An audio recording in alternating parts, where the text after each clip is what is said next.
Good morning, ladies and gentlemen.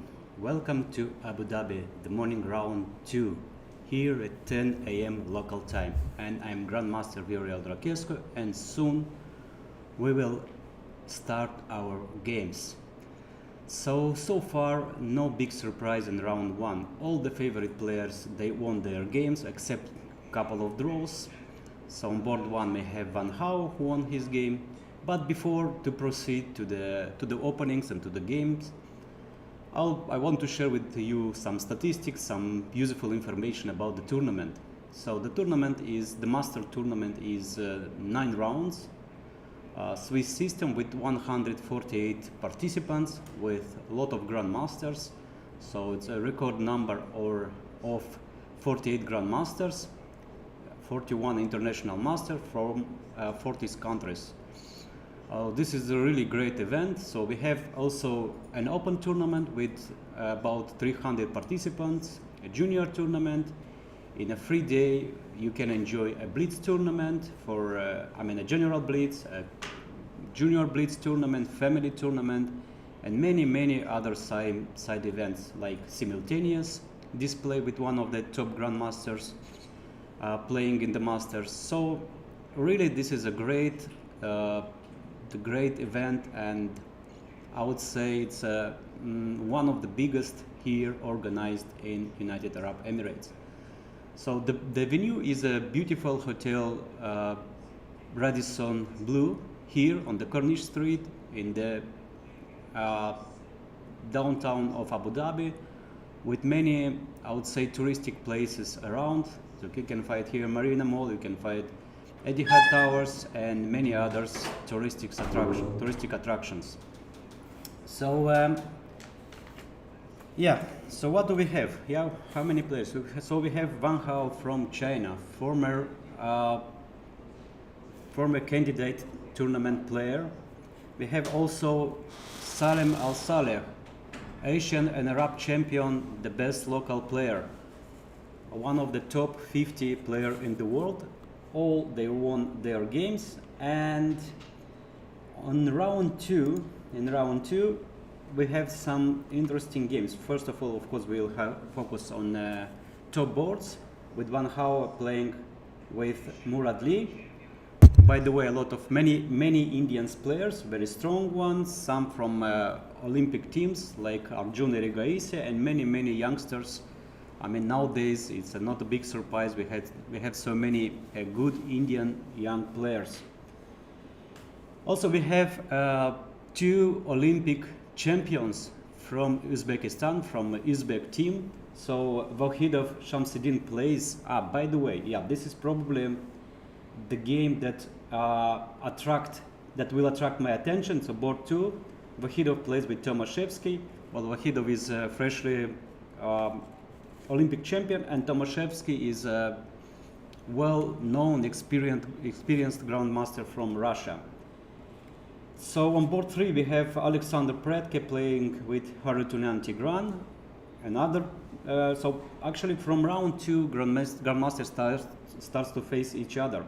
So really a great event. You don't see so many open tournaments nowadays where grandmasters are playing already from the round 2. So we have a double round today. The round 3 will start at 6 p.m. local time. 6 p.m. local time. The time control, just to remind you, is 90 minutes for the game, with additional 30 seconds per move.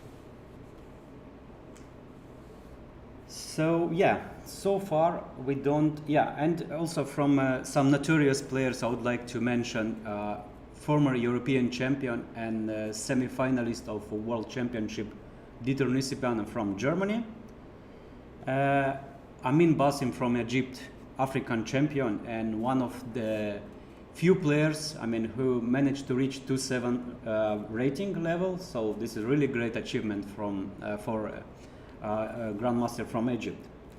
Okay, so this morning round, we have on board 1 only d4 move, so not so many games started. We have actually a little bit longer theory On board number three, Alexander Predke plays with Harutyunyan Tigran from Armenia. And okay, let's start with this game. So e4, e5, knight f3, knight c6, bishop c4, bishop c5, castle, knight f6, and e3. Well, nowadays it's even yeah. So who would consider this in chess? Yeah. So some 10-20 years ago that Joko Piano would be more popular than Rui Lopez. Well, always Joko Piano was considered to be a sideline, but not nowadays. Nowadays this is like, I mean, at top level everybody plays Italian, this Joko Piano, and still we have a lot of subtleties, a lot of interesting playing ideas despite of the computerized evaluations. I mean, well, I mean, actually this is the let's say a big opening preparation, yeah, to find some playable ideas when the computer shows 0 zeros or equal positions. So d3, and now black can choose to castle immediately, to play d6, to play a6 or a5, I mean, or h6, yeah. Okay, h6, actually, after white played the move castle, h6 is kind of a half-waiting move. But in fact, in case that white plays, let's say, something like rook e1, followed by d6, and in some lines black can play with g5, let's say, not, of course, not immediately, bishop into b6, and if white is playing like copying, trying to playing h3, so black can play in many positions the move g5, yeah, creating immediately play against white's king with g4, yeah, so-called hook. Okay, this one is well known, and of course at such a good level, I mean, white usually doesn't do this doesn't do this mistake like playing h3 to provoke black to start this immediately attack. So g4 takes, knight g4, and of course black's attack is quite strong. Okay, so d3 h6. Well, generally Armenians, they are very well known for playing this Italian-Spanish lines. I mean, of course, Aronian is the best player here, but also we have Sarkisian, who adopts the same strategy of playing, yeah. And as I know, they're analyzing together, so they have these training camps where they are really analyzing it deeper with every time with some new ideas, with new positions. Okay, let's move further. We have board 4, and this is the game of two Indians. Yeah, Sengupta with Erigaisi. Erigaisi, by the way, this guy is really amazing. He crossed the 2-7 rating now, and okay, we can consider he's already a top player, a top grandmaster, and he's still making progress. He's still progressing. Like his teammate Gukesh, who crossed 2-7, also to cross 2-7 line. I mean, his current rating is 2-7-25. Just amazing. Okay, so from the beginning we have here the Alapin variation in Sicilian: e4, c5, knight f3, e6, and c3. Well, against the move order, I mean, e6, c3 makes more sense because black is limited in his choices. So black cannot play the variation with knight d5, with knight f6 and knight d5, and then to attack d6, because okay, of course he can play, but it's a lot limited. Okay, d5 takes on d5. If you don't like the position with isolated pawn, of course you are trying to avoid it, yeah. After e takes d5, d4, usually we get the position very close to Tarrasch variation of French defense. Okay, instead queen takes d5, of course nothing new, so d4, knight c6, and the move knight a3. All the point being that if black takes on d4, the knight jumps to b5, the threat is to play knight c7, follow it by bishop f4 or knight takes d4. This is not really the position that black wants to get. So usually black plays here immediately knight f6. Well, queen d8 here, yeah? Well, as I know, nothing wrong with the move knight f6 here immediately. And if knight goes to b5, now queen to d8. And if you play bishop f4, I always have the move knight d5. So black is just in time to protect the square g7, c7, sorry. So yeah, and usually here white instead of playing knight b5, plays bishop e3 to gain a tempo. And if black takes on d4, now white jumps knight b5. This is the theoretical line. And if queen to d8, knight from f3 captures to d4, or knight b captures to b4 is also the line here, which is considered the main. And if knight d5, the move bishop g5, which in my opinion gives white a slight edge. For instance, one of the most important game in this variation I would consider to be the game Emil Sutovsky, Sergei Tivyakov, played in the European Championship in Plovdiv 2008. So if you want to see a really good example how white managed to win this game, yeah, to play good disposition, you can see that game. All right. So queen takes d5. We have d4, knight c6, knight a3, and black played immediately queen to d8. Honestly, I haven't seen it before. And this position, yeah. Okay, let's try to figure it out. If white just plays the move bishop f4, with the clear threat of jumping with the knight on b5, well, probably black should play knight f6, and on knight b5 there is knight into d5, yeah. All right, so bishop to g5. We have similar position but not the same. I mean, bishop e7, bishop takes to e7, queen takes to e7, and maybe white can win a pawn by d takes c5, because queen c5, then white will play c4. I don't know. I think it wins a pawn. It wins a pawn, yeah. I mean, a pawn, a piece, or an exchange. I mean, well, I don't see here how black can defend. Well, honestly, I mean, the engine bar says that the position is equal, which is, well, something completely unusual, because white is losing, I mean, black is losing the exchange. Okay, let's check this line. So knight f6, knight c7 check. Wow, this is something that really deserves attention.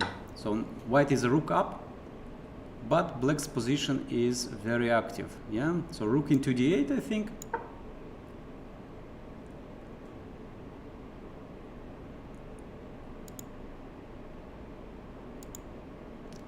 Rook into d8. Queen to, well, where to go? Queen b3, and probably black launch this very strong attack by knight e4, and in case of queen e3, queen to b4, and probably black is already winning here. Wow, such a turnout. This is really amazing idea. This is really amazing idea. I mean, black can sacrifice a full rook on move 10. Wow, that's really nice. So actually queen takes c5 is a possible move. So queen takes c5 is a possible move, and in case of c4, black just completely ignores the threat of knight c7.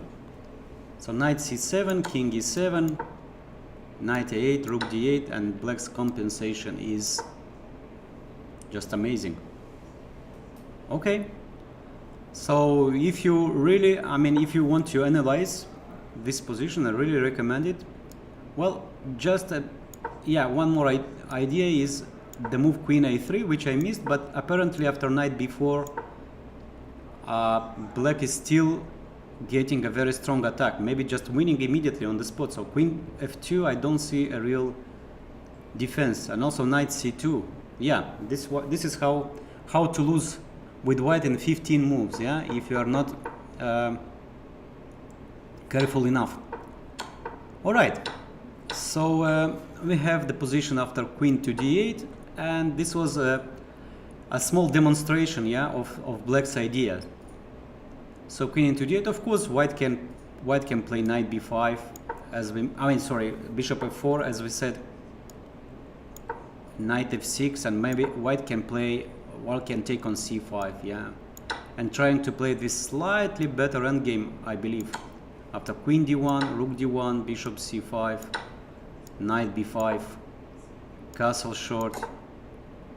White can make draw immediately, but I think that white can play something like bishop into d6, bishop d6, knight d6, and it looks like the position is almost equal, but this almost can last for a very long time. So bishop b5 is the idea, and then king e2. I'm trying to use the majority on the queen side.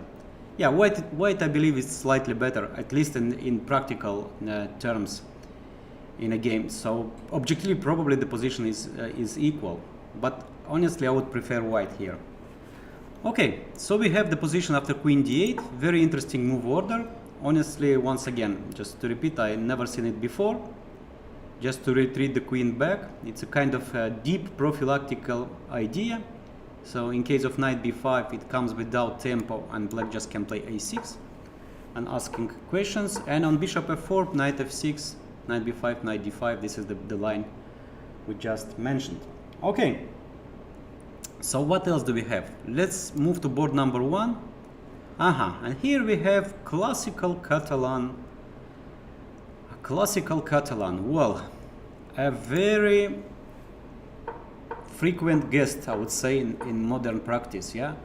And the move order with g3, just to avoid the queen's Indian, yeah. So after knight f3, of course, d5, g3. This is just transposing to Catalan, but time to time, black plays the move b6, and the game is queen's Indian now. So this is with the move order with g3. Basically, black is forced to play or to go to Catalan, or to play the Benoni. But, well, Benoni is not for everybody. Not everybody likes the Benoni, because really the position is risky, with a lot of counter chances, but still this is a hard opening to play. I mean, if you're a positional player, you don't really like to play this kind of, let's say, double-edged position with a worse structure. I mean, it's clear that pawn at d6 is weakness forever, but if you, but just there is an completely opposite kind of approach, yeah. So I would say that this c5 here is a principal move. So if you want to become a really strong GM, you should play a different kind of positions. And Benoni against the g3 system is the way that I recommend you. So knight f3, castle, and here black plays first a6, a4, and rook e8 or knight d7. And this is very rich variation with a lot of possibilities, with sacrifices. Sometimes the theory goes far till move 40. And just some big names that adopted this variation. I mean, of course, Garry Kasparov, the great Garry Kasparov, also former world champion Veselin Topalov, and probably one of the most, let's say, talented player of playing this line was Vugar Gashimov from Azerbaijan. So you can follow their games to learn something very, very precious. Okay, so this is my recommendation, but of course nothing wrong with going to Catalan defense. d5, knight f3, bishop to b4 check, very fashionable line nowadays. bishop into d2 and bishop to e7. So the point being that the bishop on d2 is misplaced.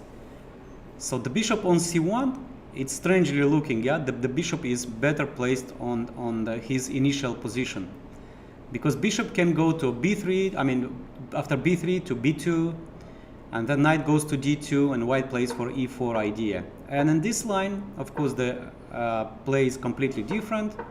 b6. Okay, so I mean this is positional approach. Once again, I analyzed a lot of positions starting with castle and knight e4, or knight d7 first, and if rook d1, knight e4. I'm playing this Dutch style position, yeah. So knight e4, bishop e3, or bishop e1 and f5. By the way, the position is very interesting because black is adopting kind of aggressive setup, yeah, with the bishop on f6, and then black just pushes everything on the king side, like g5, h5, h4, rook f7, rook h7, queen e8, queen h5, and trying to checkmate his opponent. Of course, this might work on the lower level, yeah, not against Van Houwen, not on board 1, and not in the morning round, but who knows. Okay, in the game, black played the most,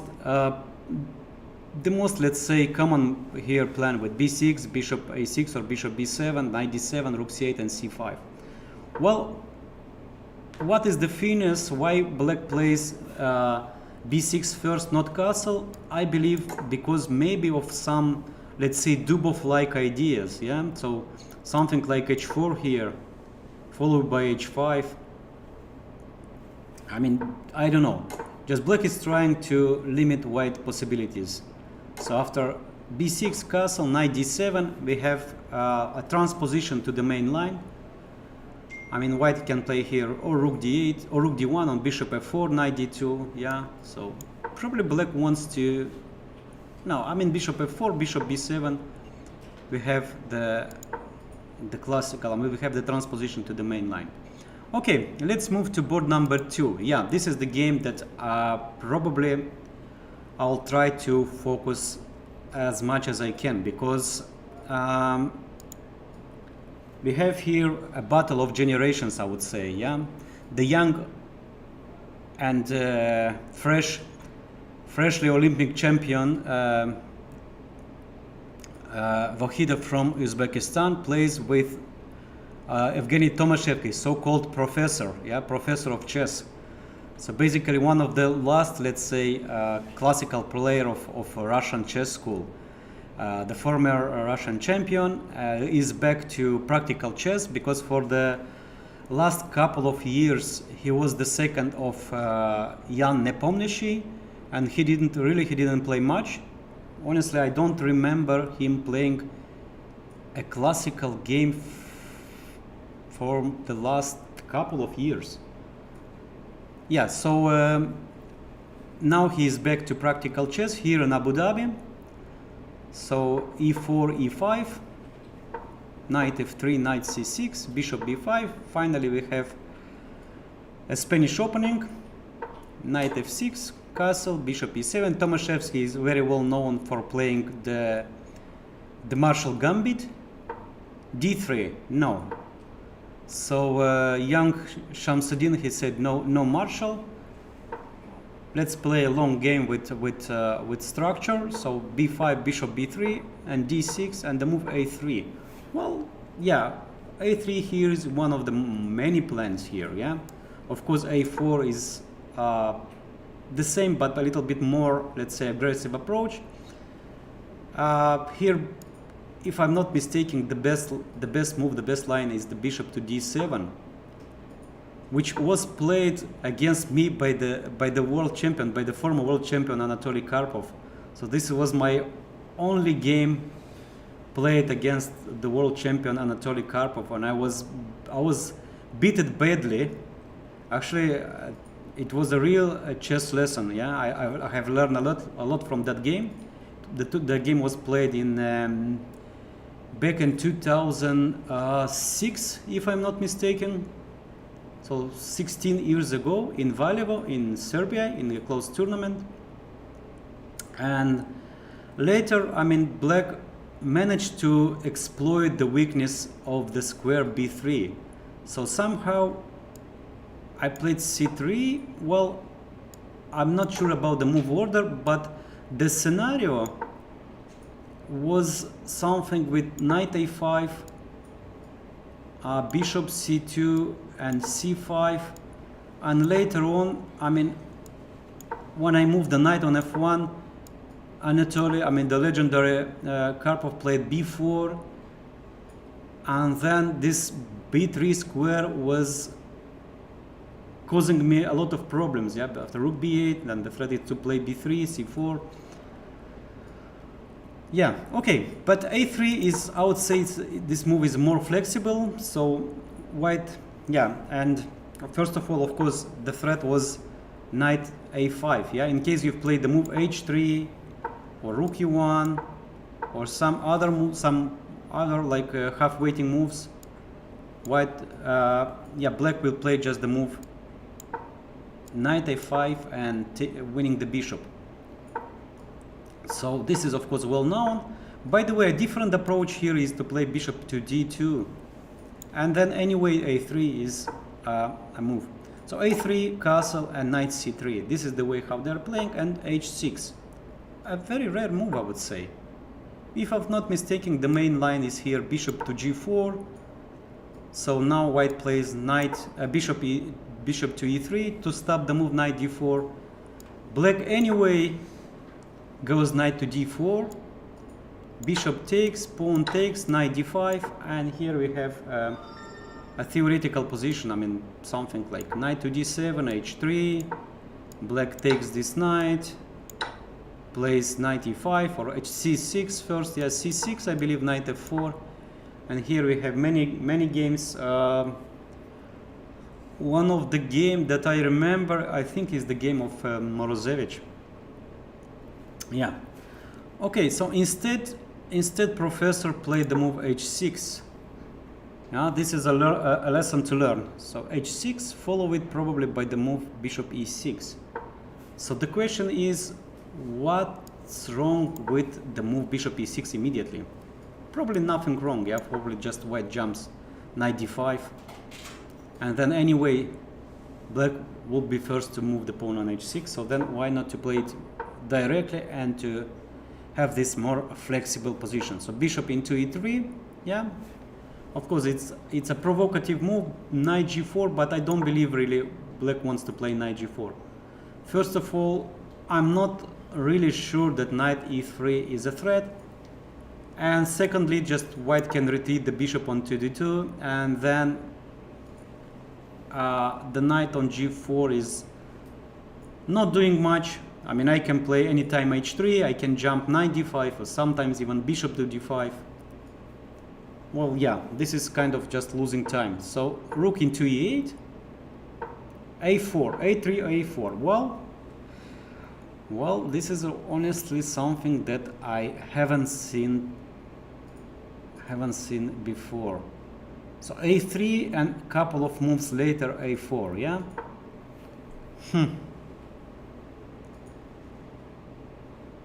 It's a very interesting approach. Well, I'm trying to understand. So white is challenging the structure now, in this moment exactly. So okay, so let's try to figure it out. What is the finesse here? So if black plays rook b8, okay, then we take the file. Yeah, of course this is kind of an achievement. Yeah, so take the file, and the point is that, let's say, a very primitive variation, but it's also nice to know this knight. I mean, knight to d5, and if you take with the bishop, I'll take with the knight, and you lose the piece. Surprising, you don't have knight a5, and after knight, no, it's not losing a piece because black can play knight to b4, and the pawn is under attack. No, it's not losing a piece. It's not losing a piece. Maybe just black is not bad here. Because of c4, okay, many moves are possible, including knight takes to d3. No, this is not a loss of piece. So maybe this is just a possible way to play. Of course, white is not forced to Maybe white jumps directly knight d5. Yeah, this is the point, of course. And now if you takes, I take, and you lose at least a pawn, because knight d4 now is kind of a force.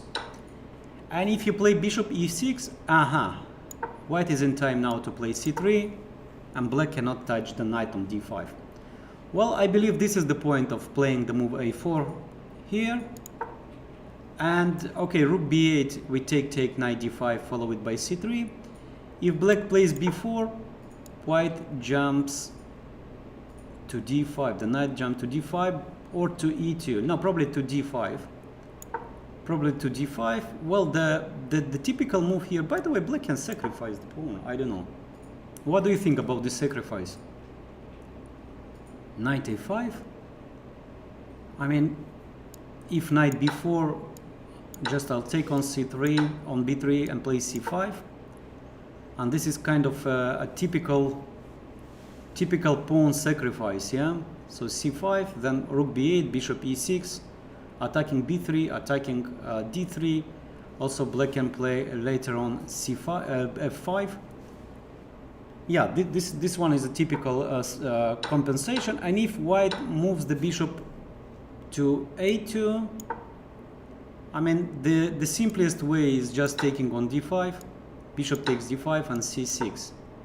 And after move bishop b2, even here black can play the move b3. Well, here maybe this one is not so good, because white takes with the pawn, and on c5 you have this counter sacrifice, yeah, with b4. Take on b4 and let's say move like knight d2, controlling the square c4 or and b3. And follow it by f4. I believe here white is slightly better, at least from human view. So bishop e6 is also not really working, because after bishop takes e6, pawn takes e6, queen g4, we have a double attack, and black is forced to go bishop g5, and then white can just play this slightly better endgame. Takes, rook f to c1, bringing the queen all the way to e3, followed by d4. Well, I mean, it is about equal, but still I prefer white. And yes, and professor played b4, knight d5. Yeah, this is the current position. My recommendation is to play knight d5. Of course, this is not forced. Black can play something like a rook b8 move here. Nothing wrong, by the way.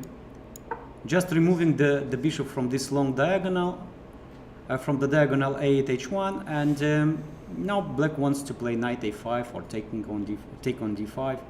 So nothing wrong. Yeah, probably rook b8 is just a good move. White can play a5, kind of trying to disconnect the pawns on the queen side. Yeah, b4 from a6, but and okay, we have typical this anti-Marshall Ruy Lopez variation. Okay, very good. Let's move to board number 3. Yeah, here we have gioco piano. Well, I mentioned already that, yeah, so nowadays everybody plays with the move a5. Some, let's say 10 to 15 years ago, this move a5, well, was something like from a different planet, yeah? So black was always adopting the line, I mean playing with the line with a6, retreating the bishop to a7 and playing b5. Nowadays, especially after working with engines, especially with Stockfish, we start somehow to reconsider the whole strategical play, I mean strategical understanding of this kind of positions. So the role of space increased a lot. So now the space is actually much more important than, let's say, and to secure the knight on c6 is much more important than let's say square b5. Yeah, white can jump knight a3, knight b5. So by playing a5, black stop white's advances on the queen side with b4, with a4, b5. So nowadays this is kind of new classical, I would say, yeah, the pawn on a5. Alright, and so we have the move bishop into b3, a prophylactic against the move d5. So for instance, the move knight a3 wouldn't be precise, because after releasing the tension, takes, black can equalize or even getting a better position with two different ways. First is d5, forcing white to take, knight takes, and we have a very good play against isolated pawn. And the second idea is very similar, but starting with the move knight e4. And if rook e4, d5 with the same result, even a better version. But here, I don't know. Bishop f7, rook f7. No, this one is also good for black. So rook takes knight and bishop f5. Of course, black's position is much better. Yeah, so the move knight a3 is kind of a positional blunder, I would say. So that's so bishop 3. This is a prophylactic move against the move d5. So in case of taking and d5, of course, white plays the move e5, and here we get a structure close to open variation of Ruy Lopez. Knight e4, knight c3, and here white is much better.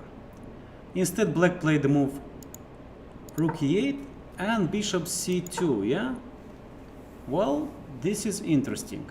This is interesting. This move order is interesting. So now we are using the drawbacks of the move a5, because imagine this position with the pawn on a6.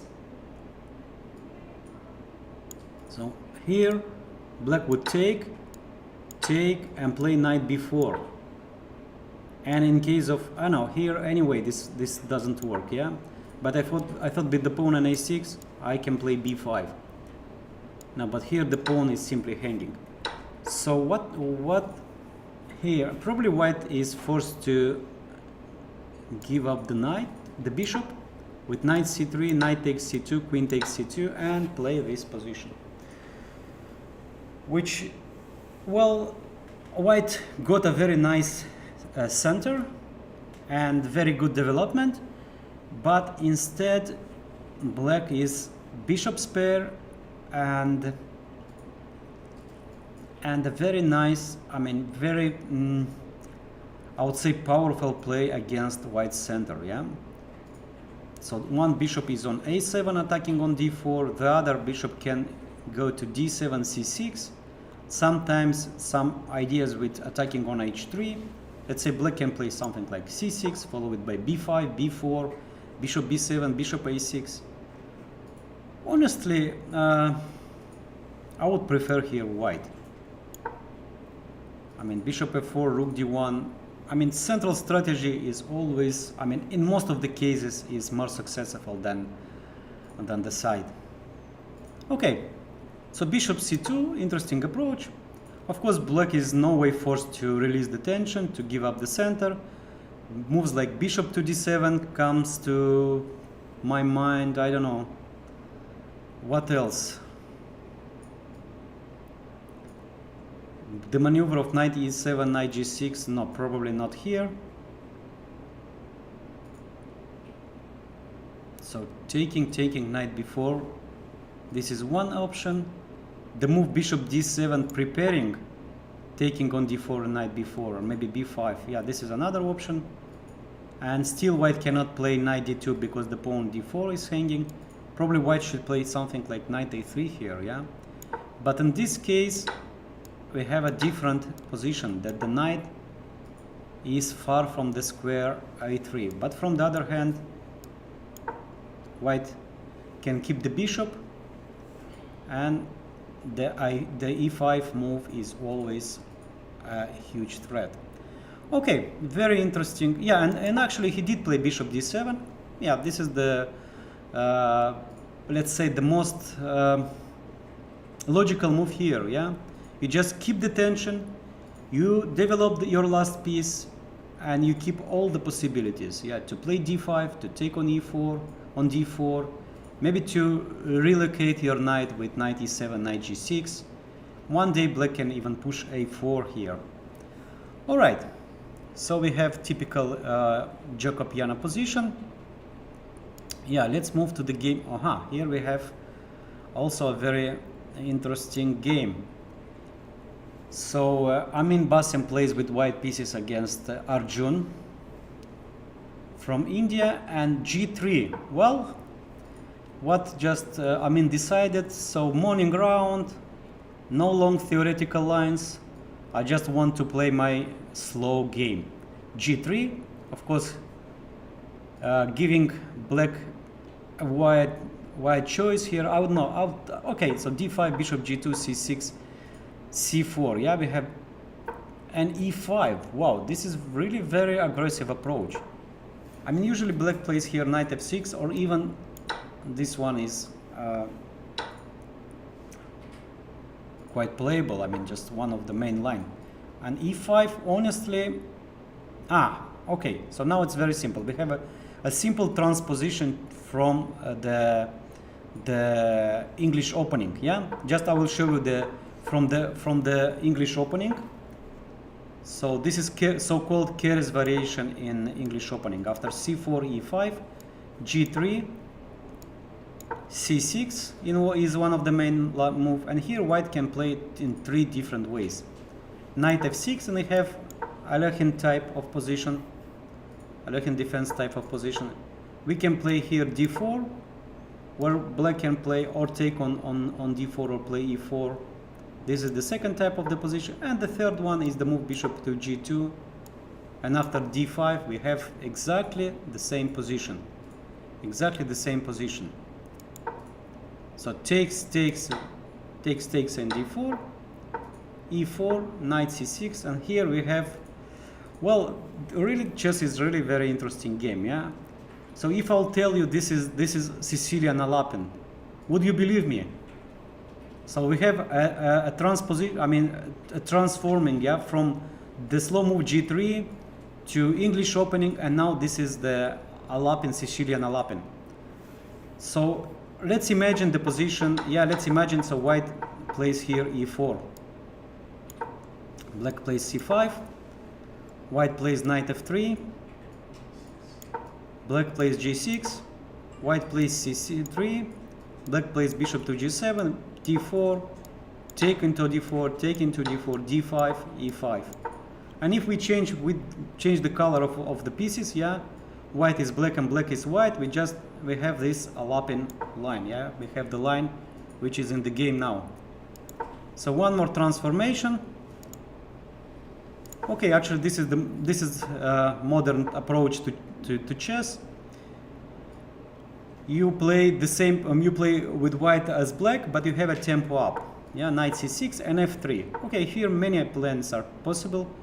Myself, I was always playing with Knight H3, followed by Knight F4, castle, and later on the move F3.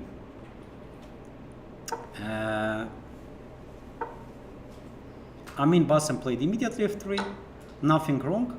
Takes, Knight F6 and castle, followed by bishop G5, Knight E5, Queen B3, concentrating all white pieces against the D5 pawn.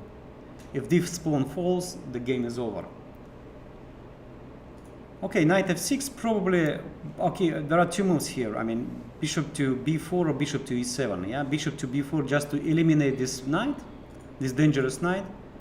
But the move bishop after, let's say, castle, bishop B4, it gives white the chance to pin this knight on F6. No, this is quite unpleasant. So probably black should play here something less ambitious. Let's say bishop to E7, bishop to G5. By the way, maybe this jump, Knight G5, Knight H4. Yeah, so many ideas here. Even Knight H4, castle, Knight G5, Knight F5, followed by bishop G5, or even E3, Queen B3. Okay, this is one approach. The other one is just to play bishop to G5, castle, and here queen, and here or E3 or Queen B3 or Knight E5. So many attacking ideas. Okay, so castle. This is the current position. After F3, castle, bishop B4, Yeah, this is the current position after knight f6. Okay, so what else do we have here? Yeah, of course. Wow. This is the game of Grandmaster Salem Saleh. And probably it was a Grunfeld. Well, let's check it from the beginning. But from the picture that I see, it was a Grunfeld, G3 line in Grunfeld. Okay.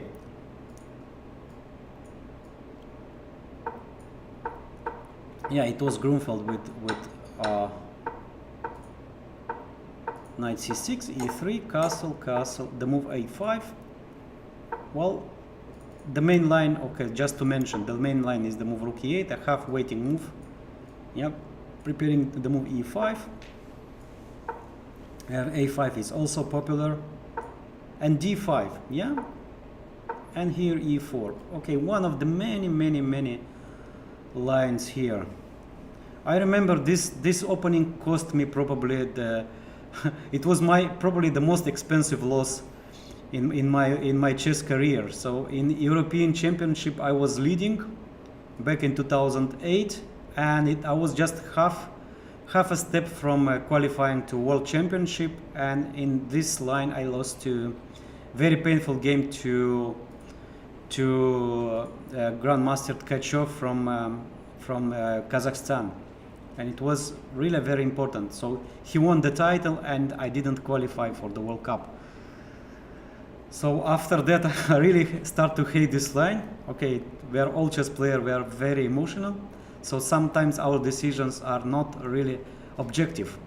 So if you lose a very important game, we just forget the line till the end of career. So this is actually what happened with me. So I never played this line in Grunfeld defense. I was always trying to play or this symmetrical Grunfeld with d5, or just not to play a Grunfeld at all. Okay, f5, wow. So the most common move here is c6, yeah, to attack the center, to attack the top of the center, yeah. So according to great Aaron Nemtsovich, let's say the main teacher of positional school, so here we have two different approaches how to fight against the center, yeah. So or we attack the top of the center, or we do attack the base of the center. And according to Nemtsovich, I mean, attacking the base is most important, yeah. So if you attack the base, if you remove the defender of the top of the chain, the top will fall. So this is the main positional, let's say, concept. Of course, everybody knows this. This is just some basic, let's say, basic strategical lessons. So, but me as a coach, time to time, really, I like to explain this to my kids, because in many games they are just forget the basic of chess. So you are focused on long calculations, you are trying to find some ideas, but if you really know what to do, I mean, you immediately find the way, yeah. So you attack or the top of the chain or the base. So Salem preferred to attack the base of the chain with f5, knight g5, but of course this is everything theory. So knight into g5 and h6. Well, I would say it's quite risky line. Because if the things doesn't go well for black, the king side is weak. Knight e6. Now I was thinking, can white play a move like knight h3, and after taking on e4, knight f4, and hitting immediately this g6 pawn? Well, probably nothing wrong, yeah, but I'm trying just to, nothing wrong with the position. I'm just trying to spice up a little bit the play. So bishop g5 and g4. Yeah. Here we are saying in Emirates we are saying yalla to this move. Yeah, or just go, or let's go, or vamos in Spanish. And we see, yeah, we of course we can't calculate till the end. We just make the move and then we see, yalla. Okay.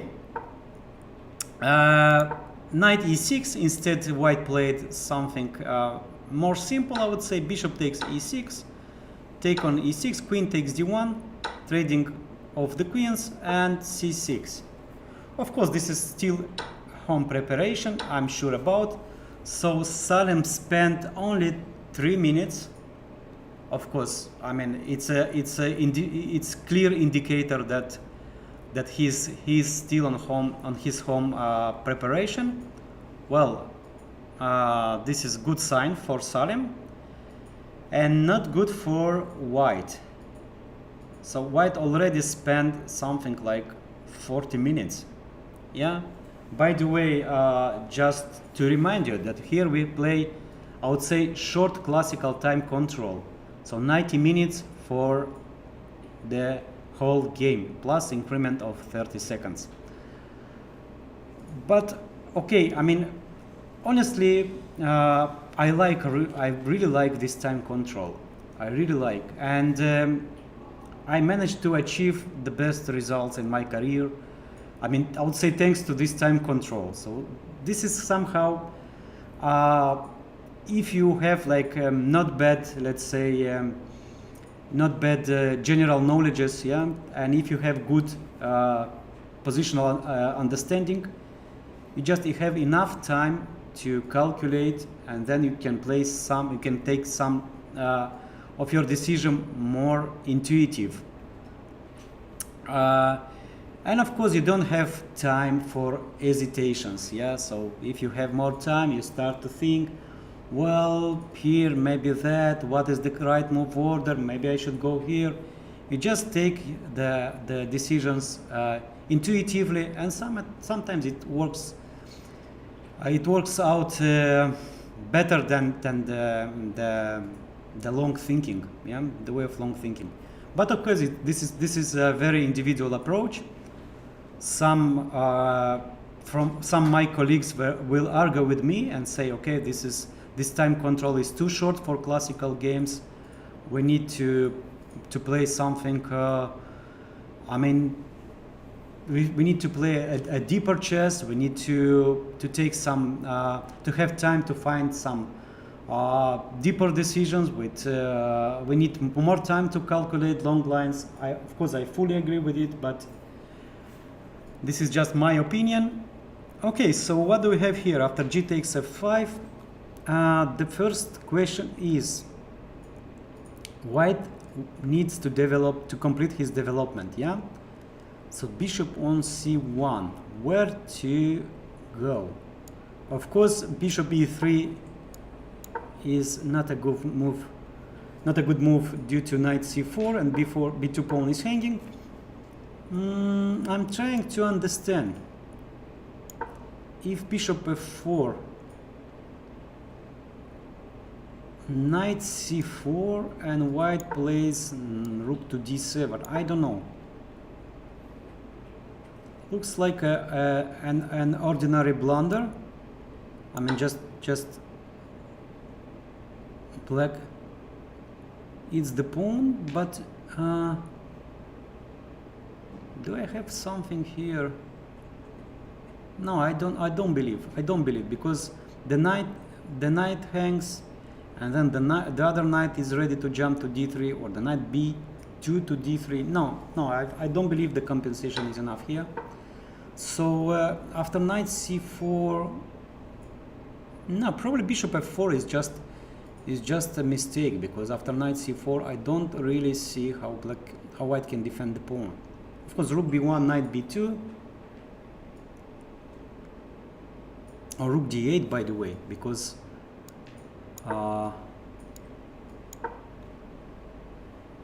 yeah, rook d8, and after rook d7 I believe this pawn is just lost.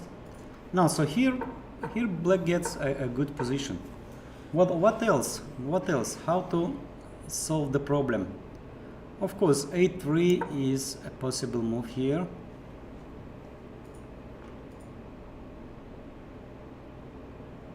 Some beauties here. Okay, probably no need to play. I mean, just knight c2. By the way, this is an important move because it not only comes with tempo, but also the white cannot develop the bishop on e3. And here, black can choose to play rook d8. Let's say bishop f4, knight c4, attacking b2, attacking a3. I mean, the knight on c3 hangs. And in all that play, all this position, I mean, the bishop on g2 is not doing much. Well, I'm quite optimistic here for Salim. I think he got better chances from the opening, which is not easy to get, especially when you play Grunfeld defense and everything is, I would say, most of the lines, most of the variations are already discovered. Probably white did something wrong here, because really I like black's position. Okay, so a good start for Emirati Grandmaster. So let's move to other boards. Board number 13, we have former European champion Dieter Nisipiano playing with white pieces against Satarov. Well, honestly, yeah, we have here Rui Lopez, this time open variation, a very well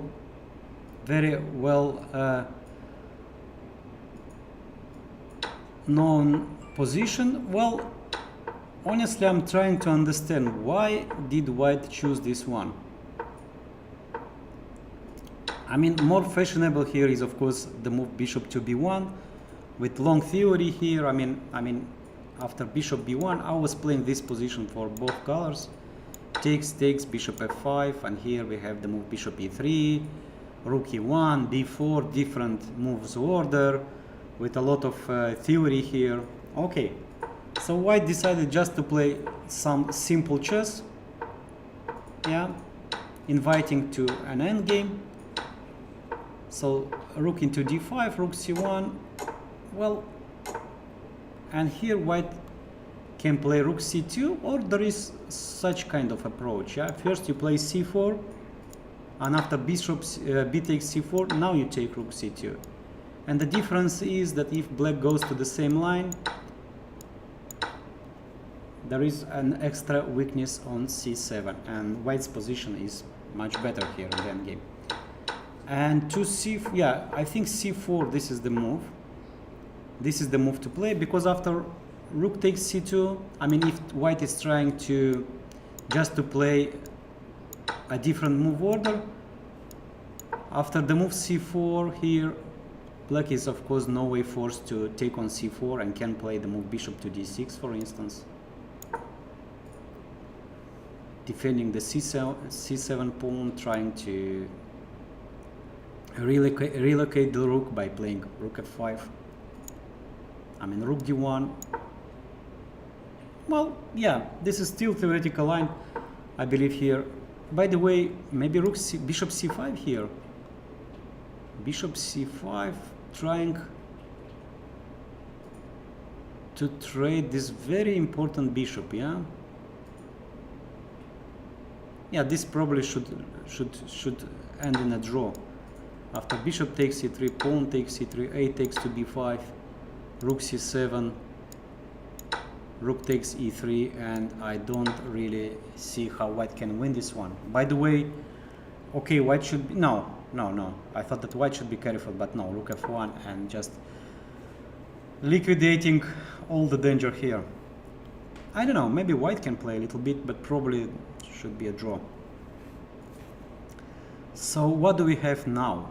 We have the position after castle short, and a choice between rook takes c2 and knight takes e5. Well, still the position is theoretical, with many games played. I mean, and now white can choose. All right, so what else we have interesting from top boards? Let's go back to board number 1. Board number 1, Van Hao plays with Murad Lee, grandmaster from Azerbaijan. If I'm not mistaken, recently he won Bill Open Tournament. Yeah, this is really big achievement for Azeri player, for young Azeri player to win such a strong event as Bill Tournament. Okay, so what do we have now? We have the move Rook C1. Yeah, this is a positional approach. In many lines, white retreats the bishop to E1, and then white plays B4, A4, pushes all his pawns, knight goes to A3, then B5, A5, and so on. So bishop into E6. Actually, this one is a very interesting approach. So before making castle, black is just playing, I mean, if you start with castle, probably white's intention was to retreat the bishop to E1, and if bishop A6 to play knight to D2. This is one possibility, and the other one is to play maybe B4 here, yeah. But here anyway, black can play bishop A6. Okay, also A4 is a playable line here, as I know, and after bishop A6, white can just defend the pawn with A3, with B3 followed by A5. So let's say rook C8, A5, and temporarily black cannot play C5. Actually, black can play, but after A B6, he's forced to take with the queen, which is not bad at all. Not bad at all. Actually, I prefer black here. Well, I hit the center immediately. I mean, of course, not c takes d5. With better development, I mean, attacking the center, the rook is against the queen. I believe black is slightly better here already. Okay, so in the game he played the move bishop a6.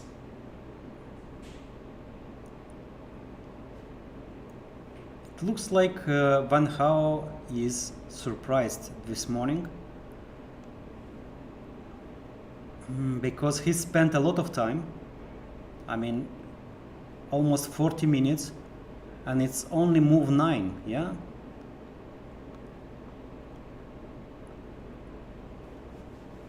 Okay, so this move order is really interesting. So black didn't castle yet, and black is challenging immediately the center.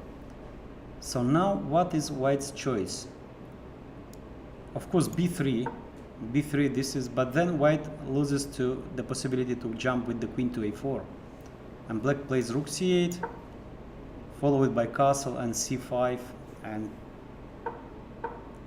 still probably this is transposition to a very well known theoretical variation. And what else white can do? I mean, just taking on d5, and now e2 hangs, knight c3, and I think black got comfortable position. Take, queen a4, bishop to b7, well, knight b5 of course is not dangerous. Yeah, and we have just normal Catalan type position, bishop f4, a6, followed by rook c8, b5, knight b6, and so on. Knight e4. White can double the rooks, like rook c2, rook c1, jump knight e5. Okay, so bishop a6, and yes, he did take, and the move queen a4. Wow. Sacrificing a central pawn. Pawn on a2 hangs. Okay, let's try to understand, because bishop takes e2, and probably white jumps with the knight on e5.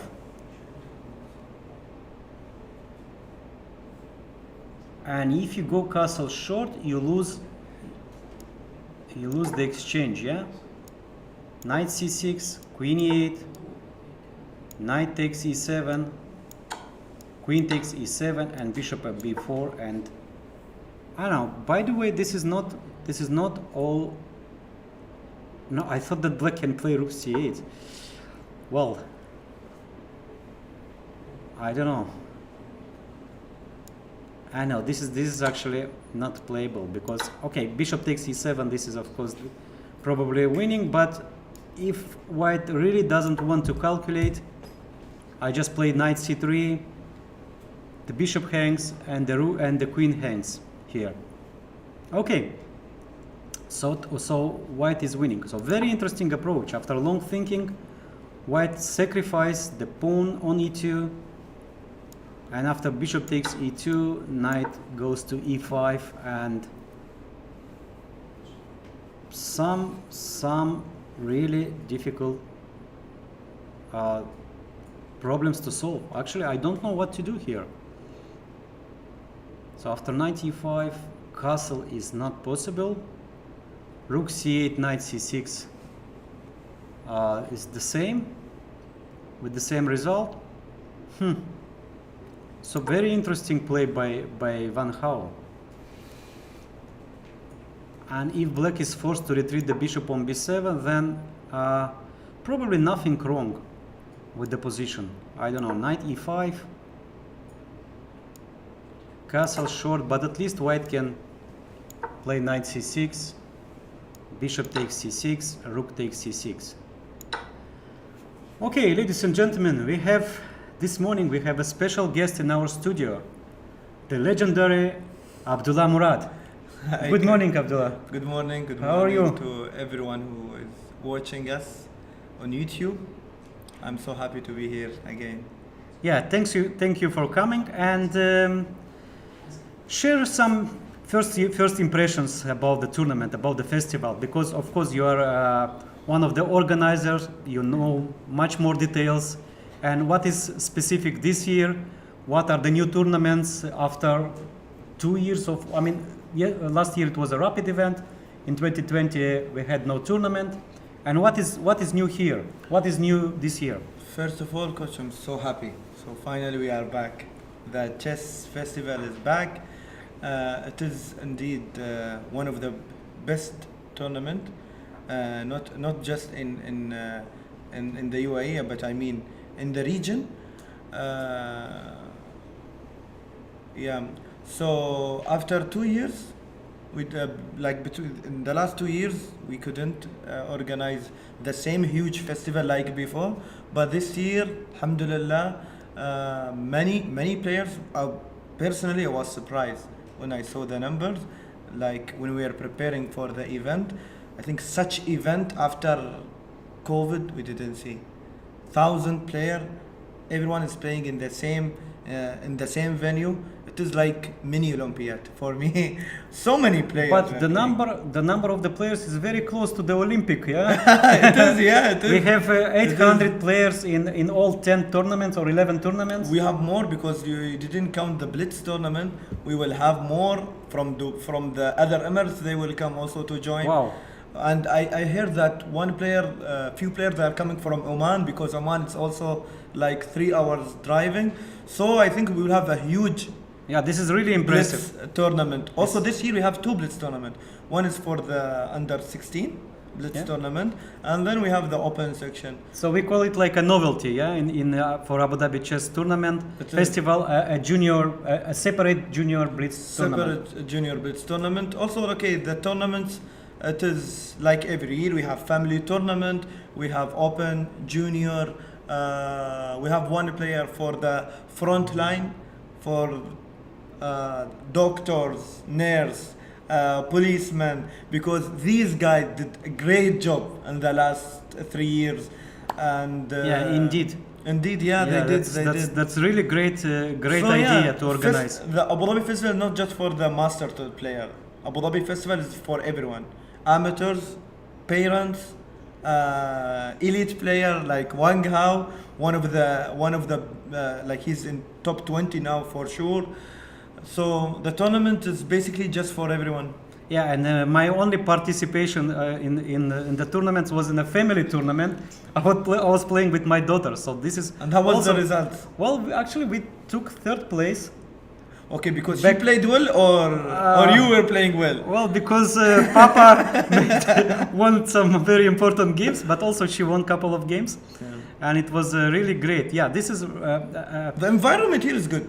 absolutely. Yeah. So yeah, so we have also. I forgot to mention we have an impressive prize fund. Alhamdulillah. Yeah, so $75,000. So this is really impressive for not only for masters, yeah, because this is very important to support a different kind of chess players, not only the elite players, Yeah. but also we have an impressive number of players in open tournament, almost 300 players. Almost. Yeah, this is really. It is. If I'm not mistaken, this is a record in Abu Dhabi. In Abu Dhabi, it is a record for sure. And coach, also like I want to add that in the master tournament you have really good players. In the open tournament also you have quantity. You have like so many players. Like I saw the starting list, and they said, okay, maybe we will miss some players, but also we just miss 6 players. They didn't show up. Wow. So it is indeed one of the most successful event, I think, in the year. Okay, and we are used to see you as a player.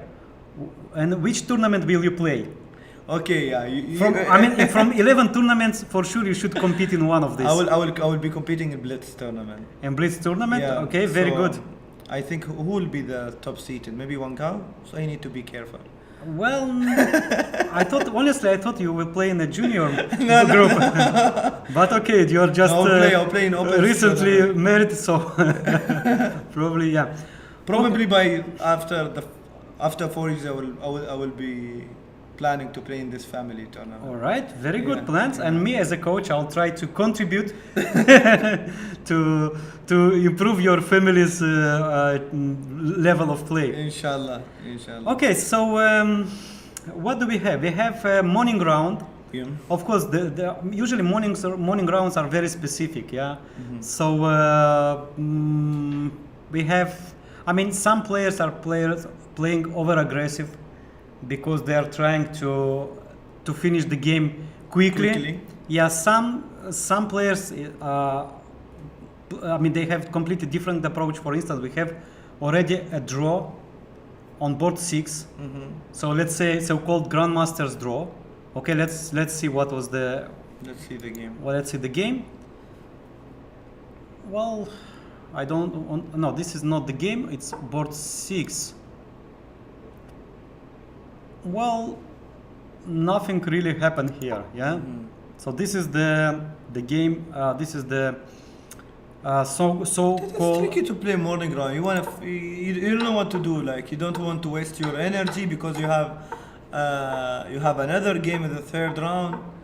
Yeah, but we are professionals. I mean, they are professionals. We are not, but they are professionals. I mean, you should play under different conditions, under different circumstances. Yeah. So, okay, so here actually nothing really happened. So the position is Okay, equal. don't draw. They are trading the bishops. Probably soon after bishop g7, let's say knight g7, c3. They will trade the knights too, and the position is simplifying so much that I don't really believe one of the side can really play for advantage here. Okay, so You know, coach, I was speaking with Adiban not in this edition. So before he told me that 1 month or 3 weeks before the morning round. So let's say I know before I come to Abu Dhabi, I know that second day we'll have a morning round. So you know, from 3 weeks before the event, he liked to wake up early just to make his mind to think in the morning round. He just say that. I don't know if it's true or not, but he told me that. So this is our problem, as amateur player, that one day before the morning round we like to sleep early. I think this is not correct.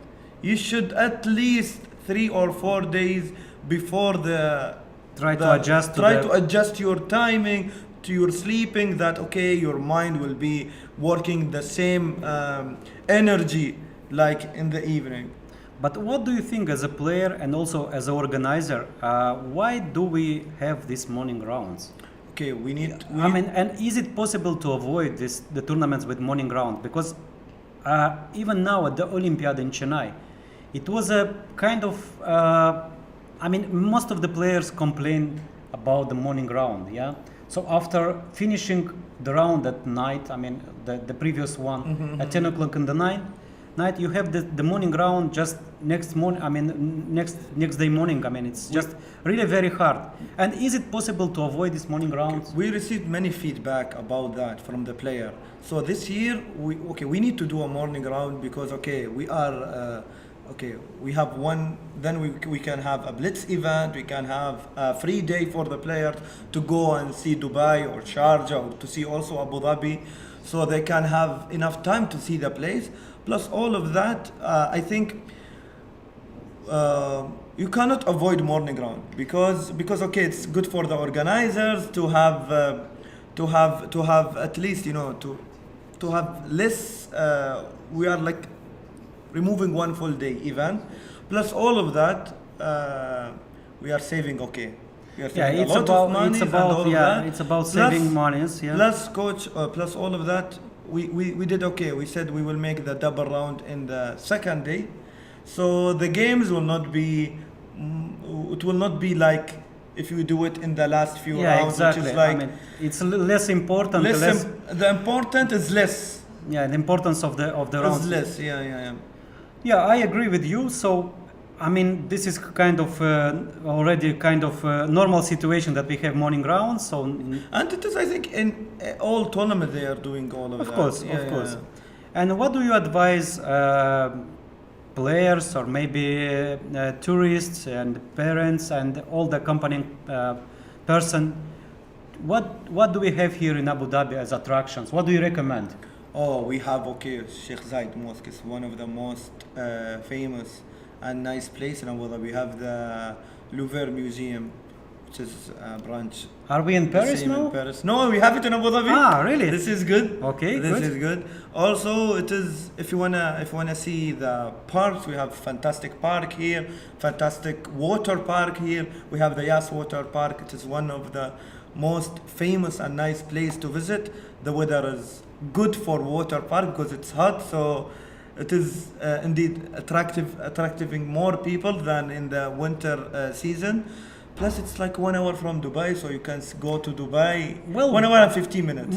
Most of the people they know about Dubai, but less about Abu Dhabi. So here I would like to add also Yas Island with this Formula One circuit. Yeah. So if you are a fan of cars or Formula One, of course, you should visit this place. And also is about, if you are a fan of, let's say, Fast and Furious, we are just some 100 meters from the Etihad Towers, where this famous scene. The famous scene, yeah. Where the car is jumping from one of the tower to another. I don't know how they thought about this. Okay, it's so if you just can visit, still probably there is a hole in the 75th floor made by this jumping. Yeah, but it's like 2 minutes away. Yeah, it's just walking distance from our hotel, and we have Nation Towers, National Towers. This is also beautiful. Marina Mall, place. Emirates Palace. Have so many nice places. Like the venue is really good. The location is really good. So I would like to thanks to the head of the organizing committee, Mr. Hussein Khouri, for all his support, because he liked to get to the small details about this event. And you know that one day he was one of the players, and now he is the head we hope to have him in the studio. Sure. Today or in the next couple of days, of course. He's a big fan. Like behind everything, he's a big fan of chess. He liked to read about chess. He spent all his life reading and spending his time playing chess. So because of that, we have this great event. So what I want to add, I want everyone who see us here to book his flight for next year, August 2023. Again, we'll have the festival at the same time. And also one more question. I know that you are involved in federation in developing chess in the country. And how did the match of Carlsen against Nepomniachtchi change the situation here in Emirates? I mean, do we have more kids coming to clubs? I mean, do we have more tournaments, more events, and how the situation changed after the match? Yeah, after the match, we got so many, not just in Abu Dhabi Chess Club, in all clubs in general. Many people they want their children to and kids to play chess because they saw the support what government gave us to organize such an event and to invite the top elite player, one of the greatest of all time for sure, Magnus Carlsen, and the challenger Jan Nepomniachtchi, right? Did I say? Well, Nepomniachtchi. Okay, it's very hard for me. I was trying. No, but as I know, I mean, in Arabic language, you have you have even she. We have. So it's correct to say Nepomniachtchi. Nepomniachtchi. So as Arabic, I mean, from Arabic, it's very simple. As Arabic speaking. It is, but for me it's so difficult. Okay. But yeah, to have this match here. So now we have 4 big events in UAE. In each city there is one huge big event. So you can see that after the match we have more support from the government, more support from the private sector company, more support from the community. The chess community became bigger. We have more parents, they want to to make their kids champions, so which is good. And 2 more, let's say, provocative questions. When chess will be more popular than football here in UAE and over the world? Over the world, I think never. But what about UAE? But in UAE, it is, I think, and how different. And how to make it? How let's say to try to increase the level. Everyone can play football, but not everyone can play chess. Yeah, so it's much easier to understand the game of football. Yeah, you just hit the ball. It is just hit the ball. You just hit the ball, and here you can also chess is the way of thinking.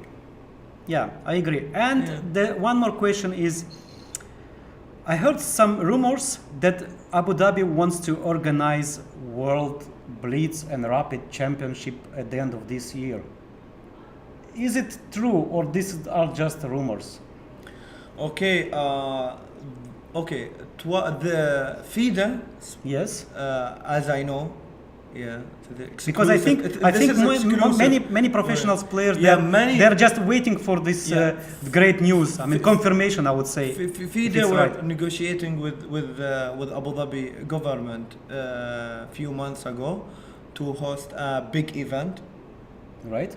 Yeah, but then because when Sheikh Khalifa bin Zayed, the ruler of passed away of the UAE and Abu Dhabi, passed away, so the negotiation has stopped. So until now we don't know if something is happening this year or not, but indeed, like for sure, if this year we didn't have a huge event like World Cup or World Blitz and Rapid, we will have it in the couple of years. We will have one event for sure, because FIDE saw how the government here support chess, and any tournament you can see, I mean, open tournament or World Blitz and Rapid, who Dubai Chess Club organized it a few years ago, it's always a successful event here in the UAE. So FIDE like to do tournaments here in the UAE because they have everything.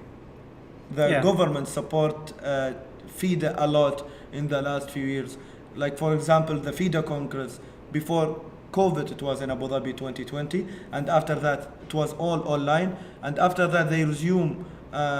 Also they did it here in Abu Dhabi few months before the Olympiad. So Abu Dhabi is like one of the most I think famous city and favored city for FIDE. So for sure, if we didn't have Rapid and Blitz this year, we will have it in the upcoming years for sure. Okay, great news indeed. And let's see some chess. Let's see Salim what is doing. Don't forget you are a chess player too. Let's see Salim, so of our course favorite. We go to board number 7, and after some moves like Bishop F1, somehow Salem is black and he was a Grunfeld defense. And here I was quite optimistic about his position. I mean, all his pieces are active. The knight on b4, knight on b6 is ready to jump to c4, rook on d8. I mean, the bishop on g7 is really tremendous. Honestly, I didn't see a good move for white. And white played here bishop c1, bishop f1 to cover c4 square. Because the knight is jumping to the exactly. to the c4. Yeah. And also the bishop from c1 cannot be developed to e3 because for the same reason. Here Salim played a very direct move. Rook f6. Give me the pawn, yeah? But Salim just spent 10 minutes, so I think he's so happy with this game.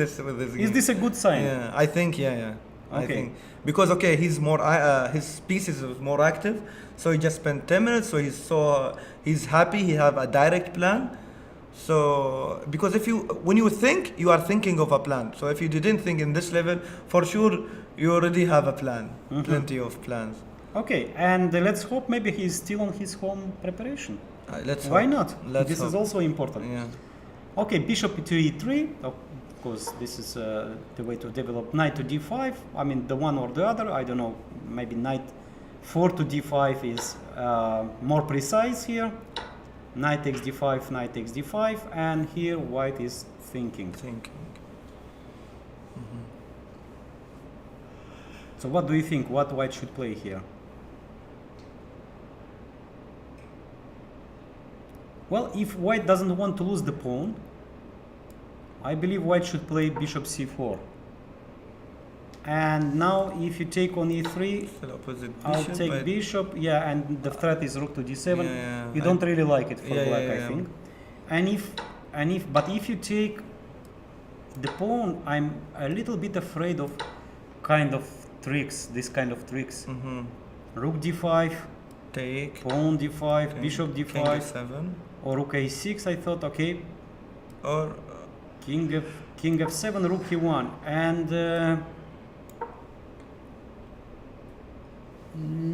this is not the so one. Happy, This is not what you want to get, really.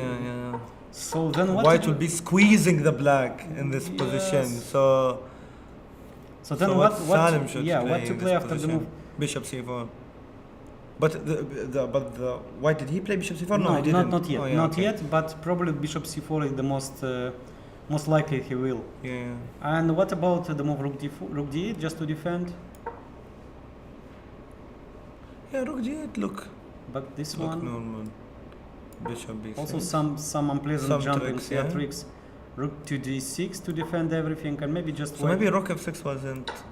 Well, let's not make premature conclusions because I think he knows what to do. Okay, let's see the position. Honestly, you know that surprisingly, this position can be good for black. Takes and b5. b5. Yeah, very important because now if you play bishop b3, I'll kick your bishop out with from a4. here. Yeah, from the diagonal. You are forced to move it here in order not to lose the pawn, and now you close your file. But still, I will take on e6. And take on e3. Take and I will take in e3. It's still opposite bishop, but still you know, I have this bishop in g7 which is really strong. Yes, and we have this majority on the queen side, and probably good chances to convert the extra pawn. But still, the opposite bishop, it's.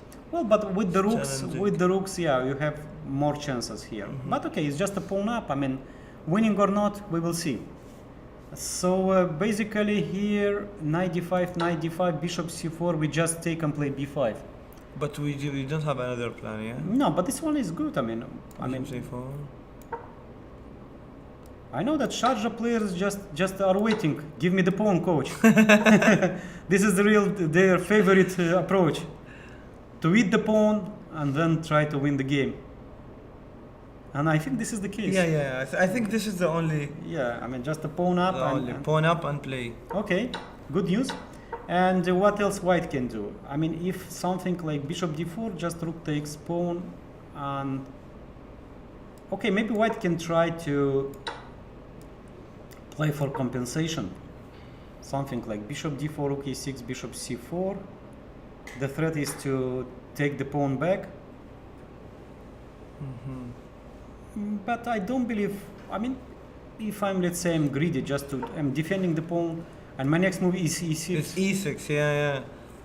No, it's just pawn up. It will be just a pawn And up, again, yeah, I know. Here, by the way, I have such move. Rook there, and I wanted some tricks here, but no. Nothing works. Nothing works. Yeah, and then king f7, e6, bishop. Yeah, Why I'm not playing? Why I don't play e6 immediately? because the rook was hanging. No. I mean, rook. Now Yes. play, and the next move I'll play e6 directly. Yes, very good. Yeah. Yeah. Okay, so pawn And up. then coach, here when you played bishop c5, you helped me to bring the other rook and all of that. Yeah, true. So knight takes d5. Okay, I think. Wow, but look at the time. Yeah, there Look is at a the gap time. is 1 hour. So why Yeah. black And the spent time only- control is 90 minutes only. Yeah. Yeah, so no additional time after move 40. After move 40. Yeah, this is 90 very minutes important plus not to 30 forget seconds. about. Okay, so white black's position is much better. We believe that this is position is much better. And let's go back to Van Gaal Van just Gaal. briefly. He did sacrifice this pawn, a very interesting idea by playing queen a4. I think Van Bishop Gaal takes e2. always have interesting ideas. That's true. Yeah. So knight e5, and here I just said that after castle, knight c6, white is winning an exchange. You know, coach, he's the only player who won Dubai. He was FIDE master when he won Dubai Open, and he was young. I remember when he was and I was won. playing You there, were playing, yeah. and he took my first place. Okay, he So was like in case of- he was playing like incredible games. In case yeah? of draw, if Yeah. in case that he would play draw in the last game, I would share the first. Oh, So of course I know this. you I remember, yeah? I remember Yeah, this. He was just a FIDE master. And a 15 or 16 years old boy, like, but like very, very, let's say, bad coordinating his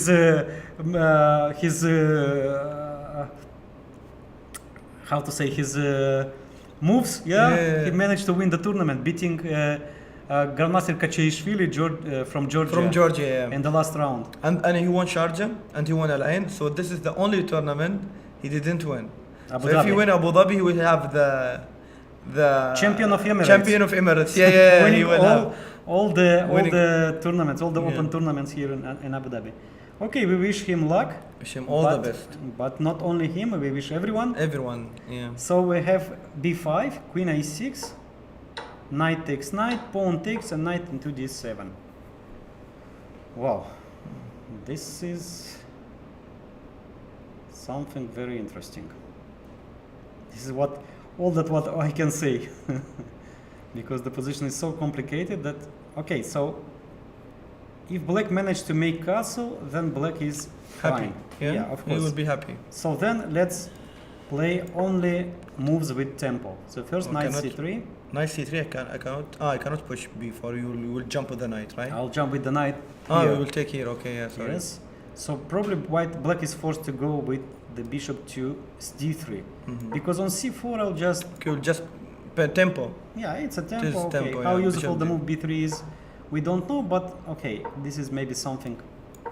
So bishop to d3. And how to continue? Okay, the next move, black will castle. I think Yes. you cannot avoid him not castling. No, we can try at least. For instance, can I go crazy? Knight d5. Probably you're forced to take.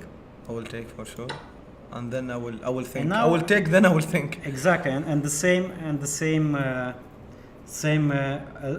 for me. And I I will play, sacrifice. Now I start to think.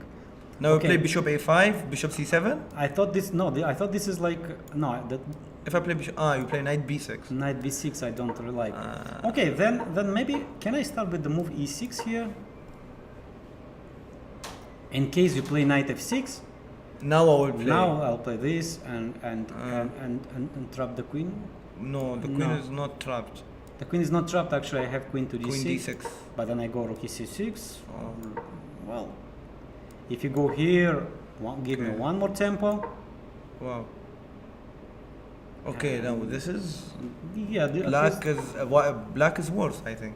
well, I would say black maybe Take. can be checkmated here. Queen b. I can't play queen b7 or But rook e8. okay. No, let's Take go, then queen let's go b7. more directly, exactly. Yeah, yeah. By force. So rook c7, bishop b4, queen b7. How to continue?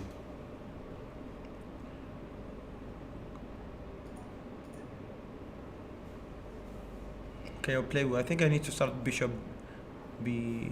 With bishop b4, but then he plays king f. King f7 and and then king you will queen g6. g6. Now probably first check. Let's try at least.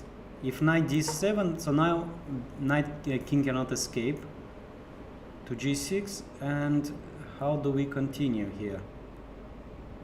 Check on b4. If king f7, maybe we can play queen e6, queen d6, sorry, attacking the knight, and also Want to queen e7. and if you play rook to d8, now also bishop d5 is coming. Oh wow. And this one, From this is everywhere. checkmate. This is just It is, checkmate. yeah, because the next move queen e7 checkmate. Wow. Okay, so of course this one is not really connected with with the reality, but this is how white should play here in a very energetical way. So bishop to d3, and of course knight d5. But Honestly- okay, he cannot just castle. He need to take. Yeah, but Yeah, maybe this is- white can black can castle now. And if We take back, and then, of course, we have good compensation. White has good but wait, compensation. can you but go back? Of course, Okay. this is my privilege. I can go back. I can Yeah, change the move. I think you can. You should. Now you need to take e d7, queen d7, e d7, queen d7. But okay, now black is fine. I don't know what white queen is doing in a6. Yeah, I agree with Yeah? you. I agree with you. So white didn't achieve Yeah. here. Well, one more time. d5. This is the current position. Yeah. So knight c3. But what else? Except knight c3. Really, I don't see.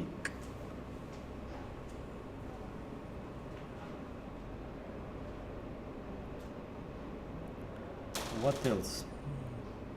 But should be no knight c3 is. I mean, this at least is right. It's more logic. Eating move, the yeah. pawn, I don't believe in such move. I mean, taking this pawn, probably black Okay, I will just castle. and black is fine, doing fine, because Yeah. the threat is knight c5, the threat is knight e5. No, this is not the way. So then what to do here?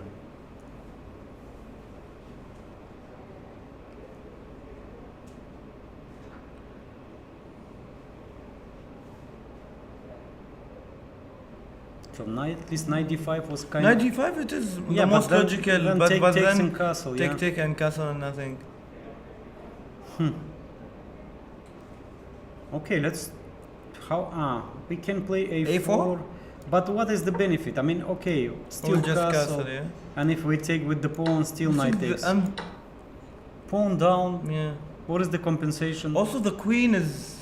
Yeah, it's kind You are of... like playing without a queen. Yeah, and the It's knight not on active comes at all. Also, to activate, you need to play queen e4, and then okay, where to go with your queen? This is not the place for the queen, yeah. No. Well, what else? What else? So knight, bishop a5 is a different move, and here we said Knight or, b6 or queen b8. or queen b8. Okay, let's try first knight b6.